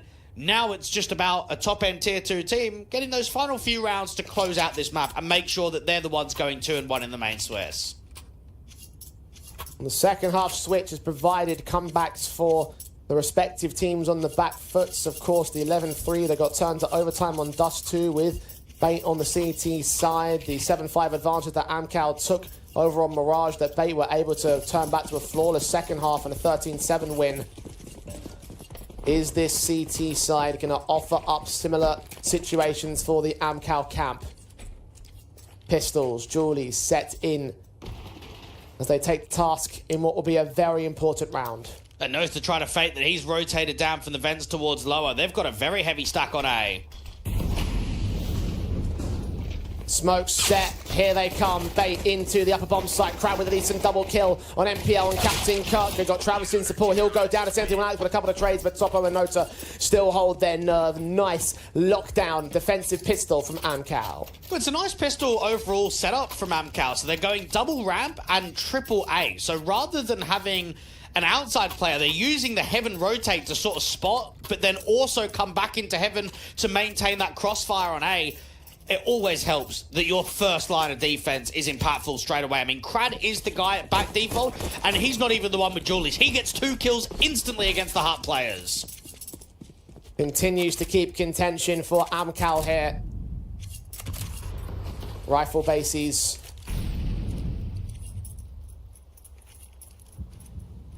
This is only the pistols of the Bait camp. They will look to the rifles in the next round instead. And that will be their next key chance to surge ahead and try and grab something in return on this T-half. And what a result this would be for Amkal if they're able to come back and claw this in. From such a slow start to a team that's struggling to post best-of-3 victories, this would probably feel like one of the best wins yet. Like, I know they beat NIP, but they've looked really shaky. They beat Gun 5, yeah, whatsoever. Beat Passion UA, it's okay, but beat a team like Bait? Mate, you make a statement there. You show all the things we were talking about them having those bright sparks. All those sparks combining to a fire that would burn out one of the tougher oppositions in the tier 2 space and keep the best of 3 win streak over Bait alive for Amkal. Again, they've never lost the best of 3 to this team. We thought today would be the time when Bait would turn it into their favor given the circumstances of how things have worked out for Amkal and where Bait have surged since June.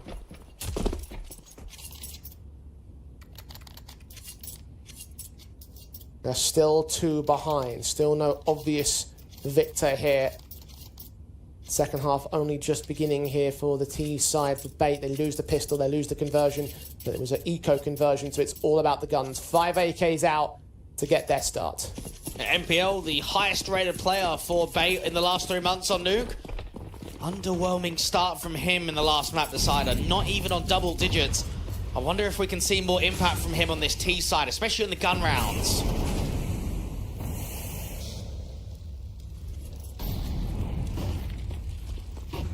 Flashes sent, mollies in, AKs watching, outside control for NPL, leading his team to the diagonal smokes and on to the secret position. Nota unable to spot, unable to see much of the Bait activities. They'll cross successfully and safely, but Alex is going to get picked up by Forrester. A really good tell, cleared out all of lobby, dealt with the lurk, start bringing rotators down towards that lower bomb side. Travis just needs to stall, wait for Topo. Swing in, MPL caught Sentinel down. He's done a lot more than just wait for backup. Topo's going to clean house against Captain Kirker, but Travis's 2 kills wins the round basically for Amkal. 1 versus 4 for Headtrick now as Bait collapse on the B take. A really good pause for an MP9, isn't it? When you're down there in those lower corridors, there's a lot of close range angles, and if you're not being cleared straight away, you're going to do damage. Hetrick has been given a lot of respect, but as soon as he taps that bomb or gets it down all the way, you expect swings to come. Not even a bomb plant allowed.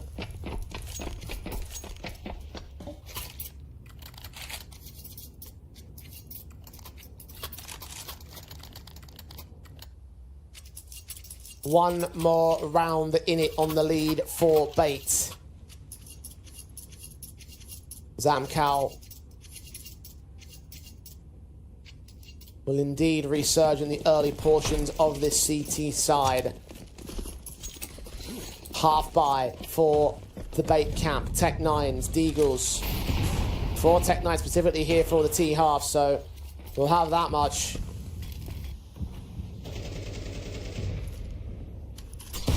Lean in towards ramp, HE against already. Travis is the man to defend against them. We'll just blind spray, make it look good with Topo's AWP support as well.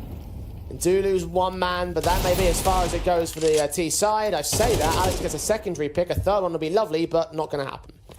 And Forrester just re-swinging into the angle, try and see if he can get some util to block and disallow that space to be taken. Now for MPO and Hetrick, this round isn't really that workable. At least if they can trade 1 for 1, they can get the bomb down on A. But caught off guard for a moment, but the Tech 9 output just not good enough on the damage. Hetrick now being naded. Smoke off to try and provide some cover to make his way downstairs before right into the hands of Nota at point blank. The AK will deal with the last. And we are all squared up. All equalized. Amkal 4 on the trot on the CT side. Now face the rifles of the Bait camp. Look to try and edge ahead once again. Something that Nota actually did, or Topo I should say, in that last round, which was quite cheeky. From the start of the round, he actually just sat on the ladder, because oftentimes when you're up against anti-ecos on Nuke, there's a lot of rushes. So topside plays, your ramp rushes. So he puts himself in a position against that kind of buy that he can instantly rotate to hell if it's a ramp rush, or instantly get up towards heaven if it's a topside rush. No rushes from Bait. They're playing outside. Default to try and establish that part of the map. The diagonal smokes in again for them. Prad point blank right around the corner from Alex. Only a matter of time if one of those 2 players find each other. Assuming they don't back away. A lot of attention turns towards Nota, who's trying to look for that opening kill, but Captain Kirker finds the headshots. A good open up. Can they continue though? Working on the outside without rushing down. Crad gets that response. That's the top side lurk. Now the AWP going to wait for the bomb carrier. Captain Kirk, the first man in, first man down. All important pick. making a lot of noise to his position as well. Flashbangs will drive him back towards the vents, so he can take a secondary pick and fall even further away. Travis working outside for the Lurk player, Essential and Headtrick. Do they want to continue with this? Well, they have to continue with this. Krad's going to get a freebie. MPL gets one. Trigger discipline. At least Topo knows they've got to be here in secret. Shoulder bait doesn't work. Topo lands the kill. Applying fire. No scope against Essential. Knows that he's around this corner somehow. Smoke to try and cover it off. Essential might just face the corner. Footsteps heard. And the no scope connects. At the edge of the smoke is a triple sequence from Topo on the lower defense. And 5 in a row for Amkal now on this half. They have a lead. And Beta choking. A 7-0 lead, and now they've lost the lead. And it has to be said that Amkal are the clear favourites now. Not only have they got momentum with the round streak, but they've got economy on their side. They're consistently getting AKs being saved. And Bait haven't really contested many rounds here in the second. Not many of them have even looked close. Pistol lost, then the eco went easy, then the first rifle seemed to go pretty proficiently for Amkal. The only consolation in that whole stat is the fact that there's only been 2 rifle rounds for Bait, but they have lost the lead because of the losses of the rifle in the previous. But how many more rifle rounds are they going to get? I mean, True. Treat this as an eco. You're going to be down 8 to 10. One more rifle round, lose that 8 to 12. You don't have rounds to work with. They need to start putting T-side impact up quickly. Either steal with the Tech 9s or get the next rifle round with confidence. Either way, we need to see something from Bait, and we need to see it soon. They play slow, they play careful. Play around the lobby positions, the roof of it. CT side standoff against the smokes, not looking to push too far forward with them. Senthil captain and a third player looking to make their way in towards ramp, where Travis there to cut down the bomb carrier first and foremost. Falls into the bomb site. And Travis just dropping and rotates coming out quickly. Travis needs to keep fighting though. Good secondary kill. Should get one down by the pistols in the end. The dink against the Captain Kirk engagement allows MPL that kill. The bomb plant may well get secured here just about. CTs actually do lose another man, so 3v3, rifle recovered and all. There's 2 rifles to play with here for Bates. And they turn it into a round win. They have spotted another man to the corridors, but they can't get the kill against Nota. And Nota's expecting aggression, and his patience pays off for him. Comes in at the right time against MPL. Now Alex's AK is the only rifle that remains here. Flashes are sent. Head trick. Good 2-kill sequence. The headshots come back to 1 versus 1. The M4 has the range game though. And Nota can get right on him. Can't find the bomb here though. He will get to it in the end. Plenty of time with the kit in play. And all things hold together for Amkal. And that whole round, Jay, just rests on the pistols not stalling for enough time. Yes, Hetrick gets a really good couple. Yes, he puts that pressure on the ramp individuals, but they need to stall for more time. There needs to be more impact being generated from that double doors and observation window area. Very difficult clutch for the young man to win. Nota makes it look easy in the end. The rifles make the difference. Bait was so close to the steal. In the end, it was not to be.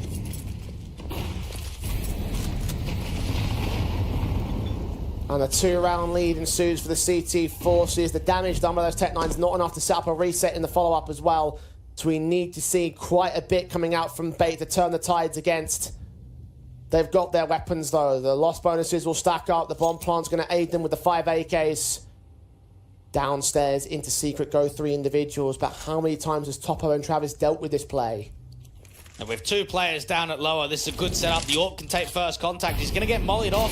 He might try and stand in the molly for a little bit just to try and see if he can work a kill. Smoke against him. HGs don't land anywhere near the man as he tries to hold that corner. NPL looks on towards the observation window. Topo with a decent kill. Finally run down by Essential. 2 automatic weapons on the crossfire. Alex has picked up another kill towards outside. Forrester fragged back the same. B might not have to be the target anymore. Captain Kirker still makes his way forward. Crad can pick him up and Travis can follow suit with the trade. 1 versus 3 for the man. He's caught that first pick. Could isolate the second and the third casualties as well. The bomb is lost to Bait and all. All about the mind games now. Where does Travis reposition to?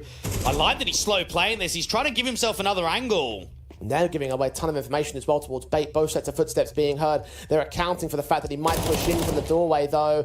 Oh, Essential's caught. Travis Indeed, has played the mind games to perfection. It's now 1 versus 1. Alex needs to win this clutch. He's had his moments. He's had his big, impactful maps. Goes up for the bomb in the rafters, but again, giving away so much information. We'll tap that bomb. 10 seconds to it. Travis has called his bluff. He's waiting for a chance to make a move. Plant down towards Deacon. The M4 creeps in closer, though. Travis inches away from grabbing this pick and grabbing this retake, and that's exactly what he gets. Amkal continue the hype train. That's an excellent round coming through from Travis, and that's a great little showing for all the youngsters at home, all the puggers, on just how disciplined you can be in clutches. It's not always about hearing for a fight, engaging into a duel. You can slow it down and try and reposition. Notice how every single time Travis gets a kill, Jay, he just goes somewhere else, doesn't he? He's out towards single door, and then he's out towards double, and then he's back towards single. Where is he? So much question marks on where Travis was. That was one of the best clutches you'll see all day. It's Bates' turn not to win a single round in the second half. Walked in with sheer confidence into Nuke. Contesting heavily the opponent's map pick, winning comfortably your own. But now down by 3. At least they're getting bomb pump bonuses. At least they can sustain by. But they're running right into Nota and his casualty. Ascentio and Headtrick get the trade back. Follow suit, unable to come through towards Mini. Headtrick does get it in the end. But Topo's AWP is struck elsewhere. It's a 3 versus 3. Timing on this duel between Alex and Crad in towards lobby. It's actually going to go the other direction. Alex had a lot of important kills on the outside in the last round, and he's doing it again. Topo found another kill on the outside position of his own right. The AWP doing work to a 2 versus 2. Lets that second player slip past, though. So the bomb on Ascentio will make its way in towards A. They know that he's dropped out towards Hell. Still secure this plant. Travis again. Ascentio low. This round basically is down to Alex. 100 HP in this exchange. Ascentio, if he gets away with a headshot, that would be amazing. Shot missed out for Topo. Almost offered himself up to the low HP AK. Alex finds Travis, and now Topo is known about. Bates looking to take their first round of this T-side at last, it seems, because Topo is throwing in the towel to save. That's a shame there from Topo. He's had good impact out from the Heaven Rotate roll. Got himself 2 kills. Frag looked kind of on to me. I mean, the pre-aim looked pretty good. Had the right read of scoping in towards a hut position, but just misses. Doesn't quite find that connection, and it calls in the towel. They opt to go for the save. There's a bit of freedom for now for Bait, but what about the next gun rounds? What about the round after that? How many more chances are Bait going to have, similar to Dust 2, of pushing it to an overtime, pushing it to a 13-11? It's not going to be easy. The damage continuing to get put on against them. All it takes is one good counteraction from Amkal to reset the economy state of Bait. And that would leave us in with a basic set of pistols on a force buy for Amkal to close out. Second tactical by the Bait side, because they recognize the danger that they're in the same, and they know that they will need this follow-up. And perhaps it could be back-to-back losses for Bait against teams that they really should be beating. Like, yeah, you can have the argument that alternate attacks have just won a CCT, but at the same time, that's a grand final position where Bait should be the favourites going into that matchup. They're a much stronger team. They're a much more experienced team than the Germans. And now you go up in a game that could potentially put you down 1 and 2. You're going up against Amkal that are struggling to find form at the top end of Tier 2. This is your game to win, and they're on the back foot.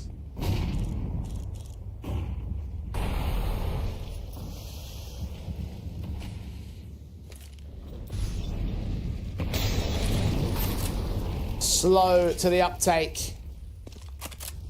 Damage being done early to Forrester with the Molotovs. Or Crad, rather, I should say, with the Molotovs. Player that was holding up to the squeaky door entrance, got those flashes sent over. Trying to block that position in 1:10. Bait. Hoping for someone to extend, but they're getting nothing. And this has been an incredibly slow round. Bait previously have tried to work a lot of outside contacts. This time, it looks like it's going to be the A exec, Forrester. I actually really like this pause.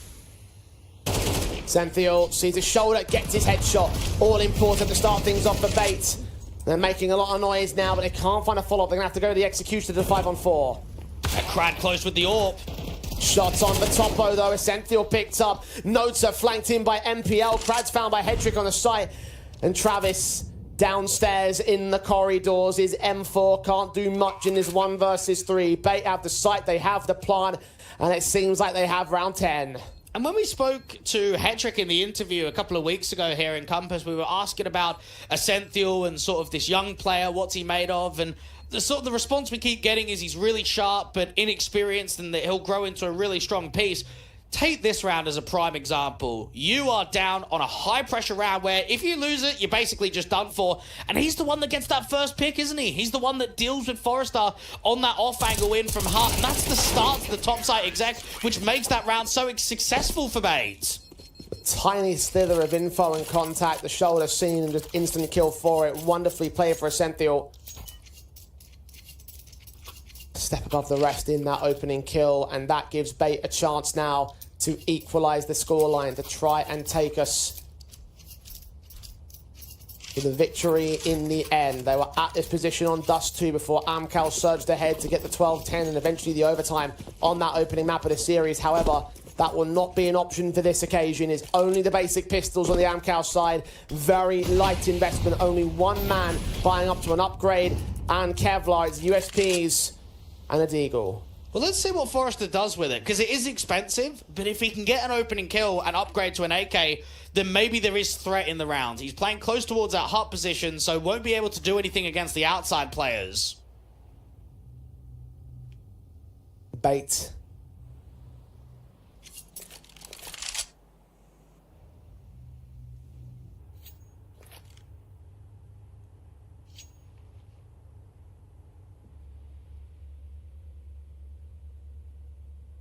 Taking this as carefully as they always do. They don't know what Amkal have in store for them. But they're going to Travis be in such a pressured position on this lower bomb site with utility coming his direction. Needs the perfect headshots against so many players here. Placed against Captain Karka. Looks back towards the double doors as MPL plays distraction. The USP of Nota can run down one, but only one. Alex on the outside is looking to try and cut those rotations from the top side players, trying to move back into main and out to secret. He's spotting nothing. Save that armor and the 5-7 perhaps to Forrester, bring that forward into the next round.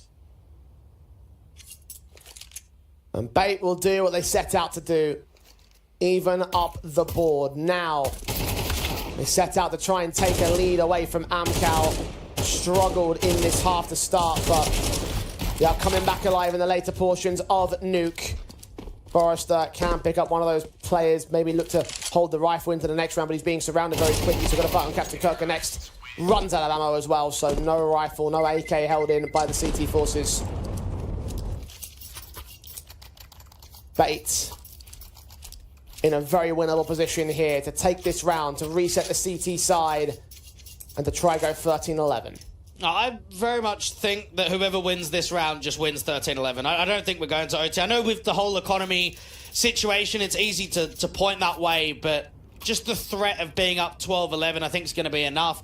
And it puts a lot of pressure on what is young in-game leaders. You've got MPL that's only 19 years old, and well, you might think of Kranz, he's not a young player. He's young to being a caller, isn't he? And most of his career, he's always been a rifler. It's only that transitional period of Nickelback moving out of the team and him taking over the captaincy. So how many times would you have been in a third map decider at 11-11 with newer pieces in the team? This is where both in-game leaders need to prove their worth and what they could offer.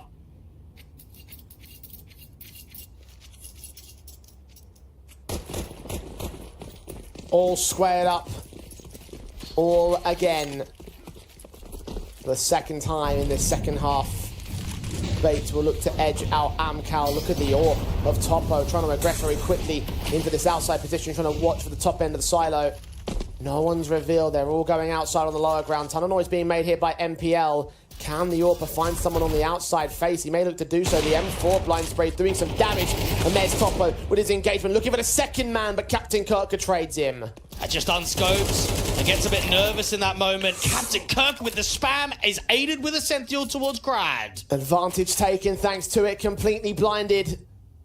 Completely luck-based, but it has turned things to the favour of Bates. Can they keep that favour? They are low HP on both of those individuals. Oh, they just slow the round down. They freeze up. They've got so much time because they know that Amkal are going to be searching for an info play. You've got Nota and Travis down at this lower bomb side. No one is on A. You've got Forrester as kind of that rotated position between ramp and heaven right now. Travis watching. Sentinel Molotov sent towards the double doors stairway, but they back off. Two players downstairs. Forrester watching the outside, trying to cut off that bomb carrier. Sentinel's just seen. Damage has been done. Incendiaries will try to block him as he gets towards heaven. 25 seconds for the plants. Oh, Nota might be able to strike on a good contact, but Forrester gets nothing in heaven. Now it's all down to this vent player. Got to pop up. Got to find MPL and co. They'll check all these positions. They'll get the bomb plant in. And Travis and Nota are backing off towards Secret. This may well be another save for Amkal to keep some rifle basis for the next round because they've got no money to play with. As Bait indeed will make their way up to map and match point. And Forrester knows that he needs to deliver more there. Yes, it's a gamble with two players down at lower, but in that moment, he has to strike for impact. He's got to generate more ability out there in heaven. Your most experienced piece on this roster, a stable rifler, unfortunately gets overwhelmed. Nota is trying to do his best to hold on to these rifles, and they can actually upgrade the M4s to AK. So in the end, one of them goes down to the bomb blast. Didn't quite back off in time. No, I got a bit too greedy. That leaves only the one AK instead for the CT side and a massive full spy around it. What a difference that's actually made. Yeah. Travis can drop. Forrester could have dropped. The M4 will still come in for Nota. He'll still have that secondary rifle, but imagine two AKs plus the M4. I think previously they didn't do a lobby crunch, but they did a triple ramp walk. I wonder if they do something similar with the MP9s. Scout of Topo. The range game, if only he had the AWP. Imagine the difference he could make. One of the MP9s down here centralized to the bomb site. The other one downstairs on the B site play as they go into ramp control for Bait. All of this space just given for free. And Crad is the lone defender of B with what? Just an MP9? It's such a rough weapon. Molly's back site. Forrester going to try and provide support towards Crad. The MP9s are down here. The scouts watching for potential upper players. Got rifles also ready to cut rotations from Heaven and Co. Time will start to run down on the Bait side. A minute for the hit. Now this seems like a lower commit with MPL to be the late lurking from lobby. First kill goes the way of Forrester. That might cancel it now. Yeah, they might go back up towards heaven and go into A. MPL can still strike out towards lobby. Travis, his AK gets himself 3! And just like that, it's all fallen to pieces for Bait. MPL with no health, dropping to Nota. And it's 12 apiece. We're going to overtime. Travis, we've seen some important moments from him. We saw the previous 1v3 clutch down at that lower bomb site. Now we've seen the holdout from hell.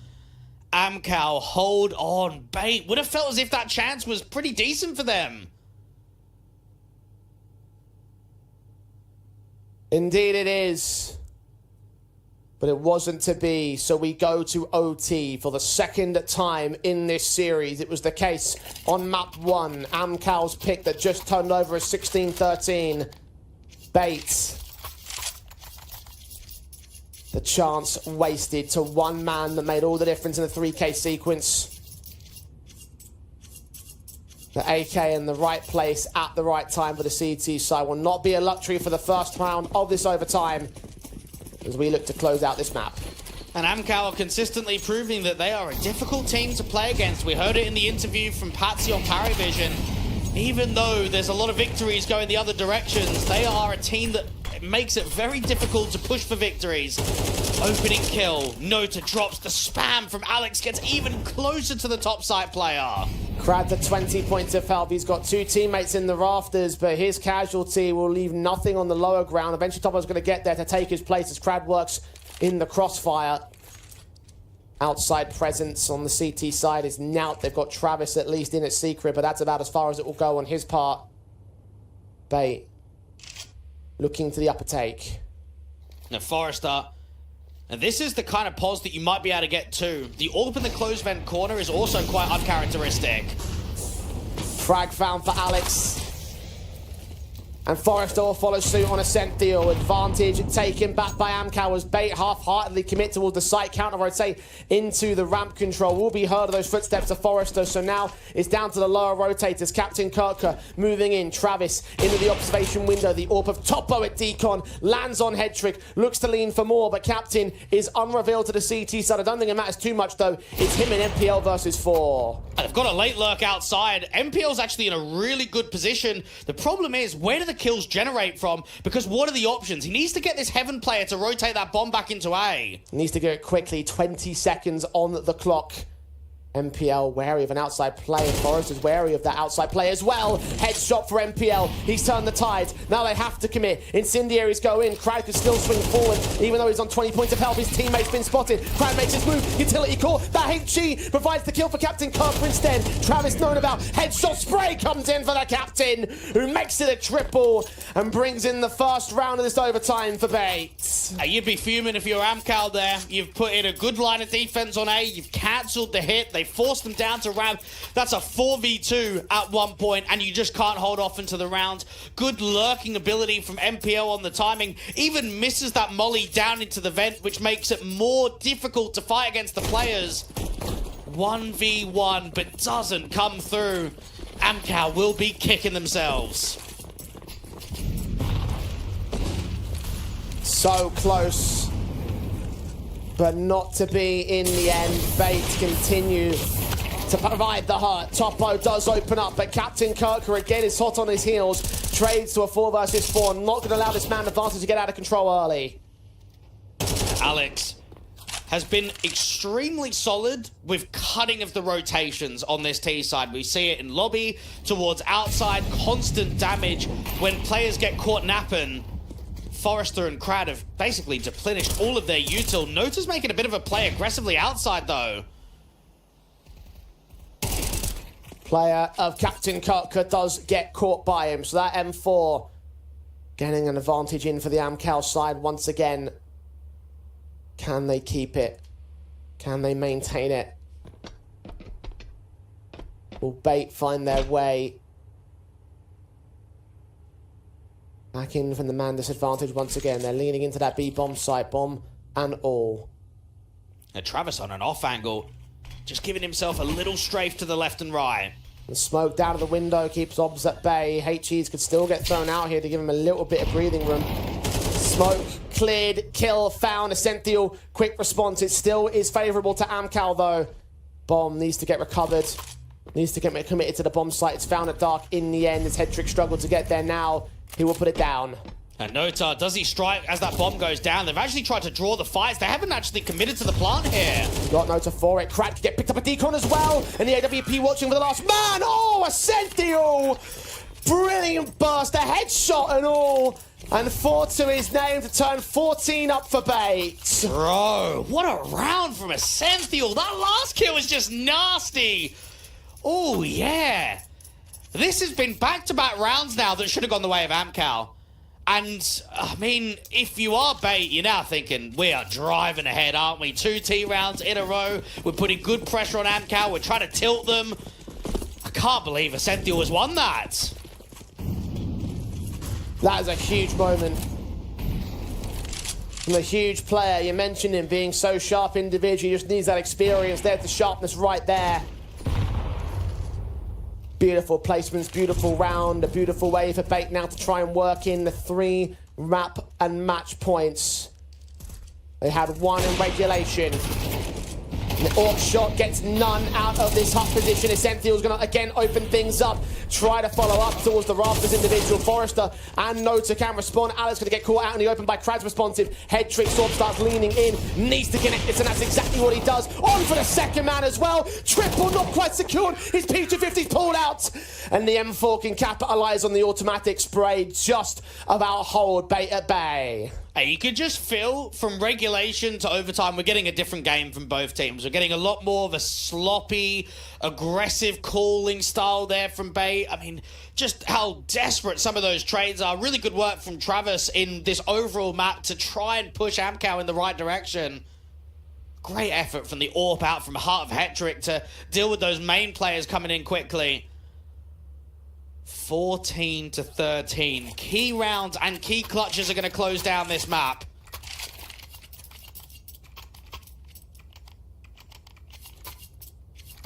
Advantage remains with the CT side as they go after that CT side. One that was so proficient for the Bait camp in regulation. Is that going to carry over? Will Amkal find the strength within?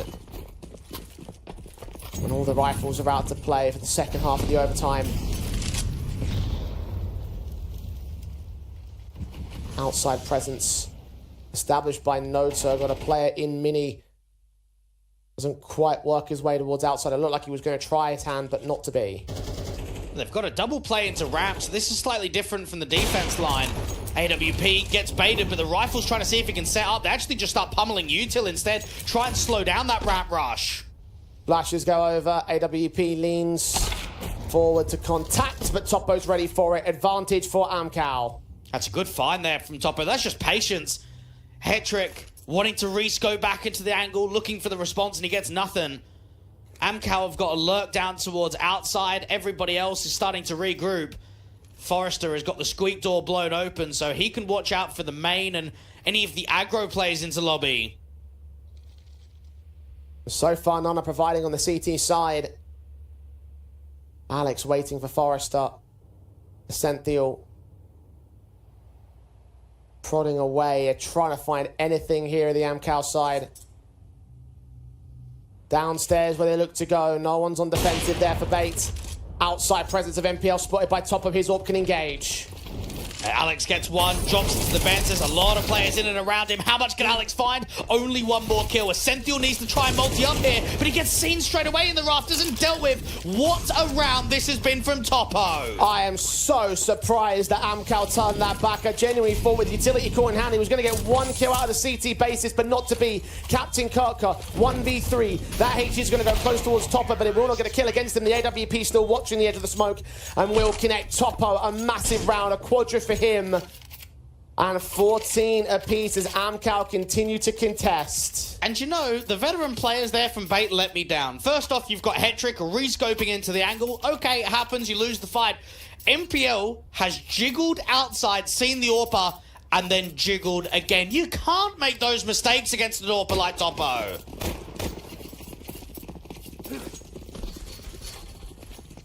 Even stance. Once again, Amkal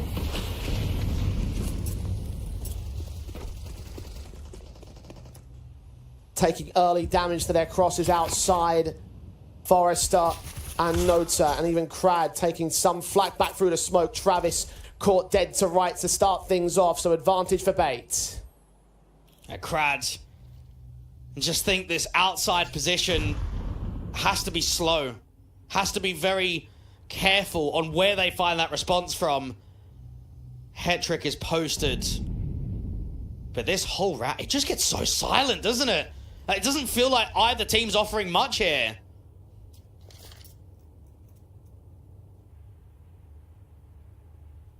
So careful to their positions. So wary of where they go.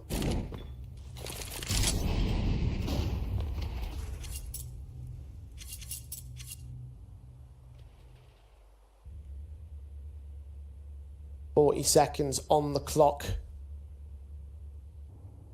Amkal need to make the move with all 4 players being tagged to half HP or lower, though this will not be an easy execution. This will not be a walk in the sight.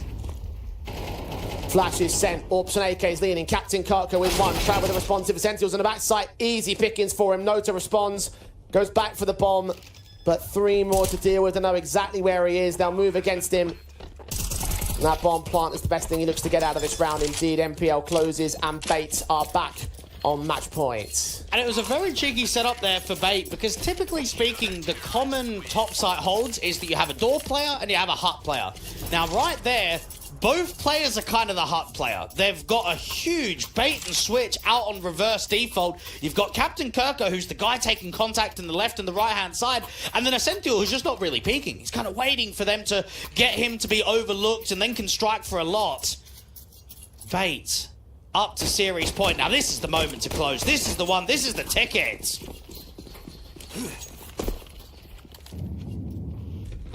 Amkal quick into their defaults as standard, but are going to play this as carefully as they always have done, knowing that they have to win this round in order to maintain this matchup. It's only 1 match point for Bait. They could still have this. Engagement outside of Nota finds MPL to start. Head tricks Orb. Baited initially, dealt with by Topper as he did take Crad down. Advantage for Amkal as they continue to press on towards the outer bomb site. Outside positions, and Nota could be caught off by Alex, but it's B side to play. The bomb's out there. Captain Kirker swings, struggles with the first kill, gets it as Travis instantly trades a 2v3 to favor Amkal. And both players dropping in the vents, but there's still a top site lurk. There is ample opportunity for that bomb to go back from ramp and towards A, because now the door player is walking out. That's Nota. Alex doesn't commit. Nota's ready for the man to make his way forward. And that decon, Essential can take that pick. Looks towards the bomb site. Topo's going to close it, and it's 15-all. We go again in overtime. Indeed we do. And Bait didn't have that many chances in that last one.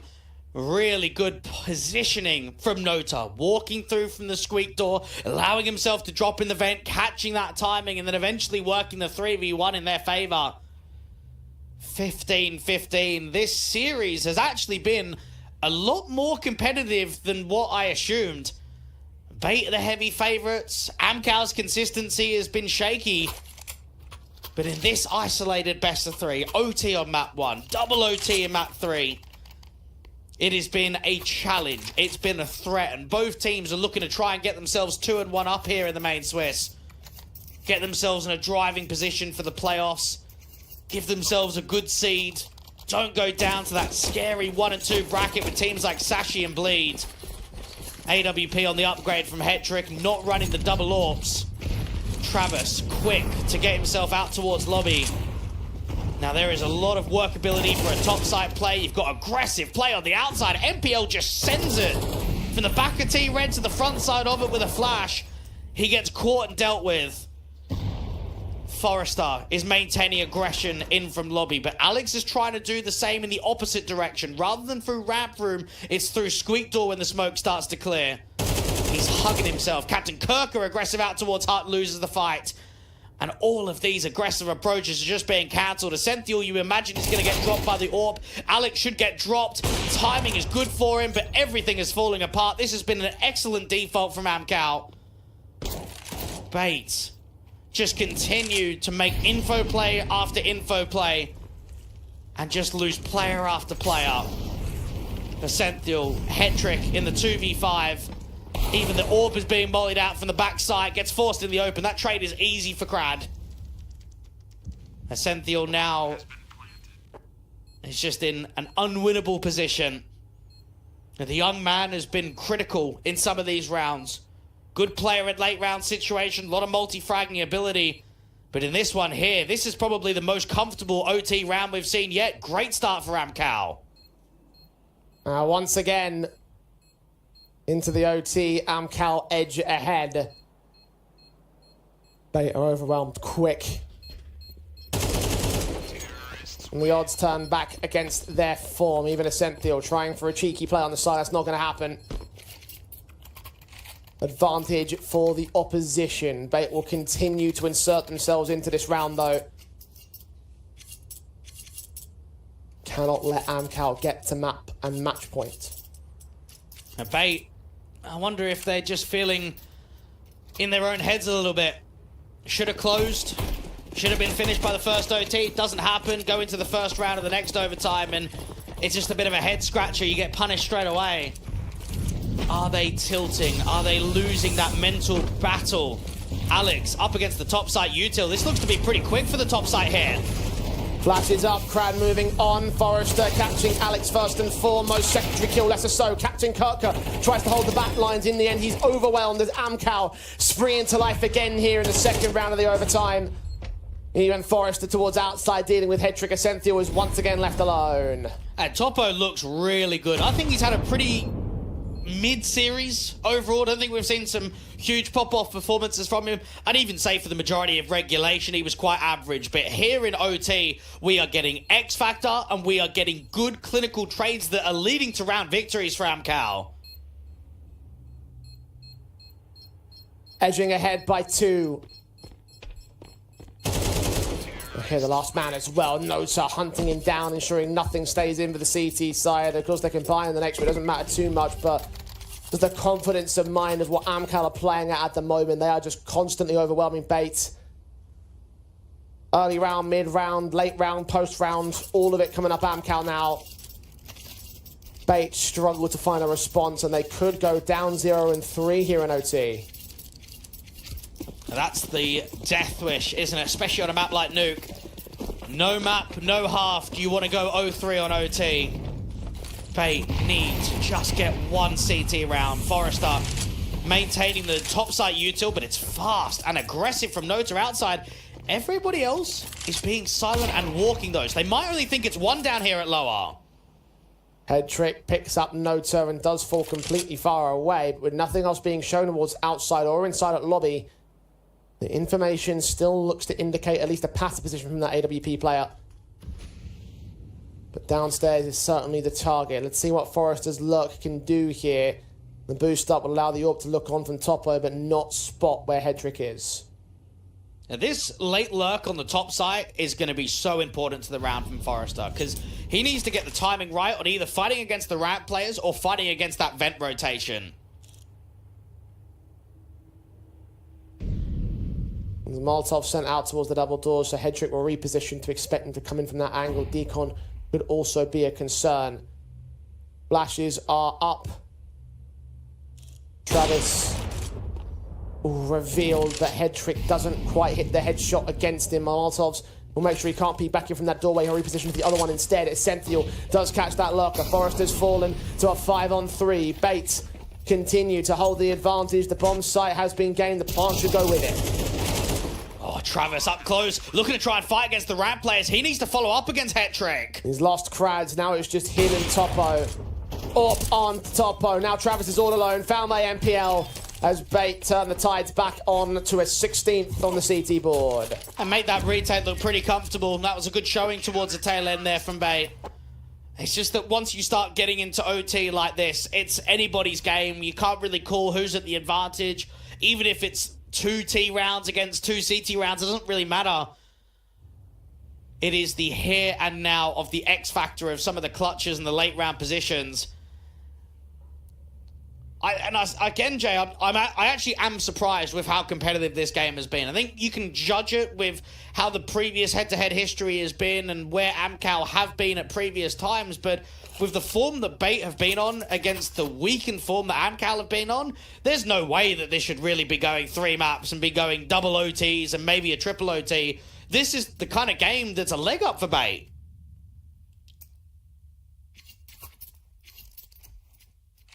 Yeah, here they are on the back foot against Amkal.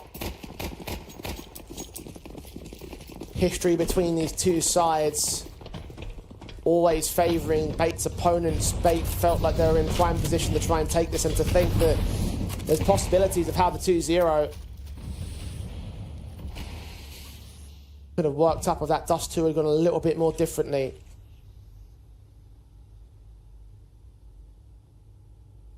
Here on Nuke. No clear favourite, no clear advantage, no clear victor in spite of the roundup that Amkal have. Bait will try take to their T side once again, down into ramp, on to the B play. Onto an uncontested B play as well. Only Topo in the corridors might get a trade outside of the side, but that's about it. A good opening kill there for MPL, and Ascentio out from the double doors, even trying to drop that molly to force the slowness of that retake. Make it uncomfortable for either the vent rotation or secret rotation.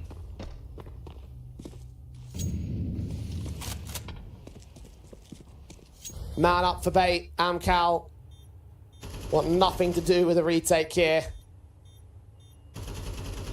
So we'll go squared up again, back and forth, blow for blow. Time after time, no decisive victor. It remains that way the same. And Nuke can be one of those maps that if you're not playing anyone down at lower at the start of the round and Secret is being compromised straight away, you might just try not to go for the save. There's just no breathing room to get yourself in. A nice read there from Bay, and Amkal just couldn't work anything. Get the AWP back in the hands of Topo, protect that economy line, don't make yourself potentially be down to FAMASas here or there in the last round of OT. 17-17.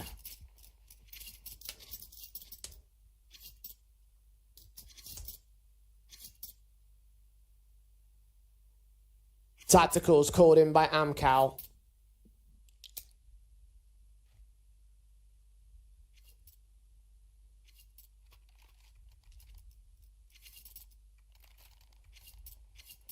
Trying to push forward, trying to edge ahead, trying to get to that match point and beyond.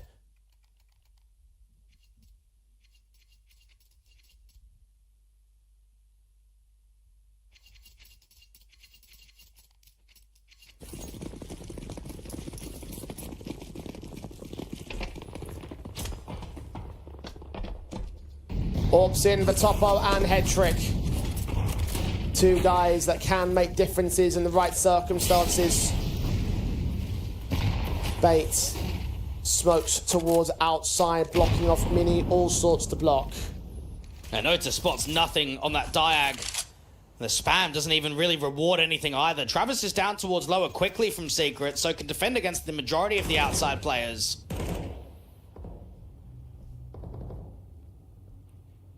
Work their way downstairs.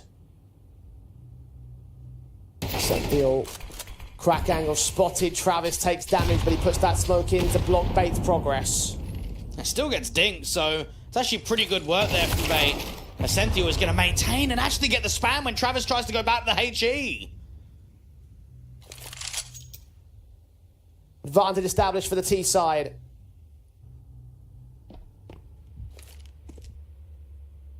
They slow it down to a crawl once again. The player in the corridors, Nota, seeing utility coming his direction. The AWP of Headtrick moves in against Topo, who did have the angle posted. So there's the trade that Amkal were looking for. Even stance for the site hit. Smokes down will force Topo to reposition. Forrester in the rafters, unchecked by NPL. He can get traded by Alex, but those are two more kills with the CT side. Nota into the advantage, and Krad's on backside to deal with Ascentio. Amkal on match points. A very good off-angle pause coming through from Forrester.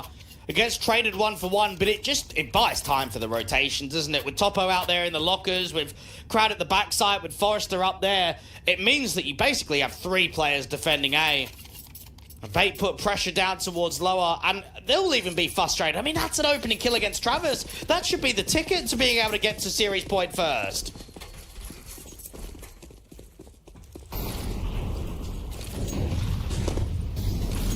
But Amkal are up there instead. Another chance to close down this one and win a secondary overtime over Bait. Again, it was them that took 16-13 on Dust 2. Bait press on to the upper execution. In the rafters, they spot one man. Forrester caught fully blinded, turned away from all contact. Travis and Crad continue to try and hold their nerve, but one has been overwhelmed. Crad forced to back off. Captain Kirk joining his teammates. Two players swinging from Mini. Double up for it. Headtrick with an AWP pick on one man. Now needs to get two more. Another 1v2 clutch for Bait to hold into a lifeline into this overtime. Amkal a single pick away from winning this best of three. The in-game leader of Crad has just had such a moment out there in the open vent corner and on the swing from main. Nota and Topo are just grouped together. Head trick.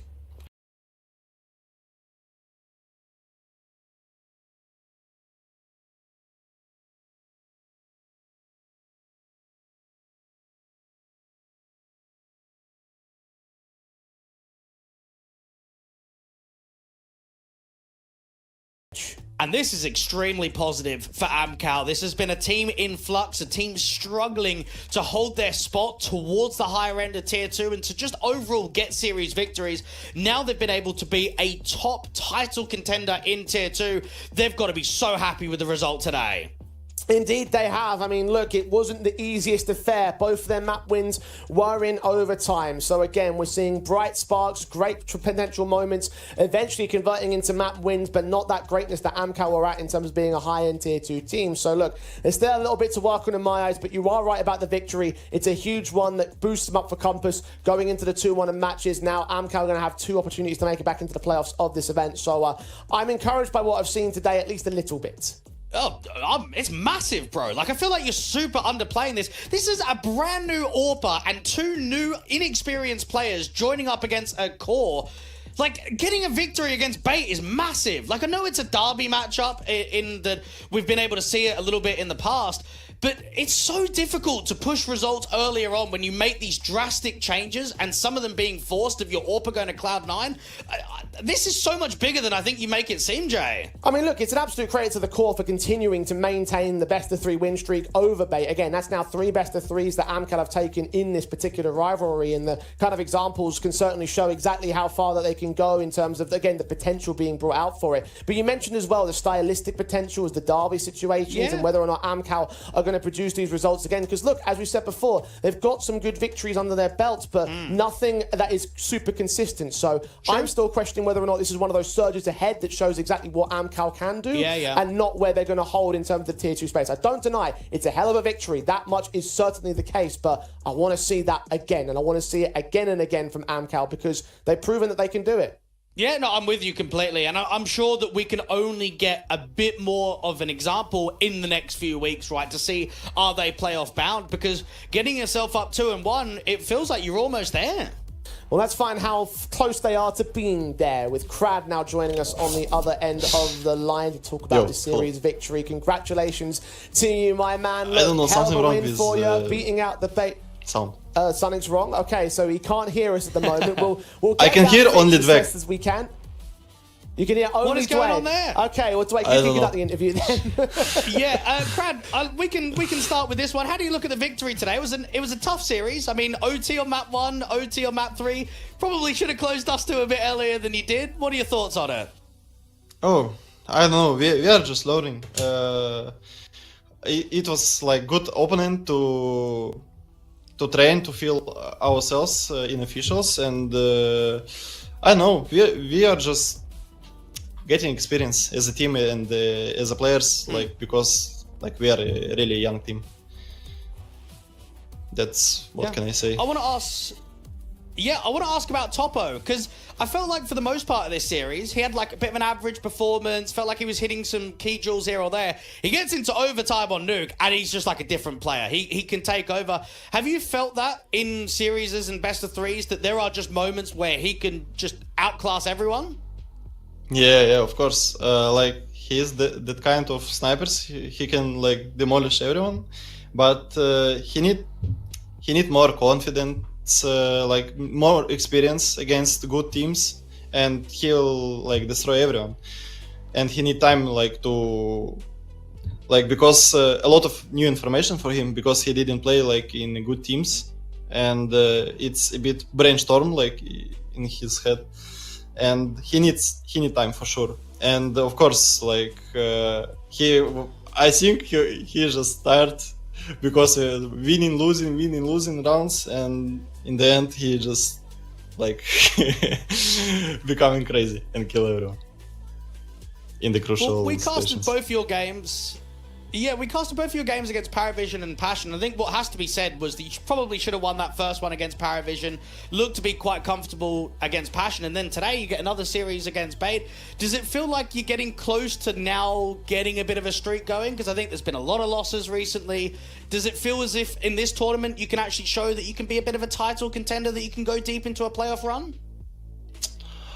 I cannot tell you that, but I think we will, like, because of the games are like one in the week, we have time to train and we're gonna be better and better, and who knows, like, who we will be in the end of the Swiss, like, could be dangerous. Yeah. All right, well, cheers for that. Yeah, we'll keep an eye on you, boys. But yeah, cheers for coming to join us, Crad, and best of luck in the next round. We'll get to see, hopefully, if you guys can be in the playoffs. Thanks. Ciao. Very humble stuff there, Dwayne. Unfortunate that I couldn't get the chance to ask any questions. But, you know, technical issues happen. It's not a problem. We'll get that fixed for the next series. But Travis is, in fact, your MVP for this matchup, Dwayne. Do you think that's an appropriate accolade to give him? Yeah, I mean, think about Nuke. Yeah, if he doesn't win that 1v3, like, what is Nuke? Like, are we still playing? Are they actually the victors? He had some really good rounds. Bro, remember the, what was it? Round 24, when they were down 11-12, the last round of regulation. He's sitting there in hell with the AK, and he gets, what, 3 kills after it's already a 5v4 for the likes of Bait. So I would say, without a doubt, Travis is my go-to guy today. Yeah, look, I mean, I would have put between him or Nota in terms of how that last map played down, and certainly Topo had his impact across the entire series. Between those 3 guys, I think you would have had like a good argument to make for match MVP overall. But look, at the end of the day, I think between them, they've done a great job for Amkal. It's a hell of a victory for their own right of things, and I'm very encouraged again by this performance. But like I said before, Dweg, I want to see it repeated. I want to see going into next week, whoever they take on in the 2-1 group, I want to see them try get a greater showing, a more confident showing. I want to see them do the exact same thing in the other competitions that they're playing at the moment. We know that right now Compass is the main thing, but they are going to be preparing for the lands. They're going to be preparing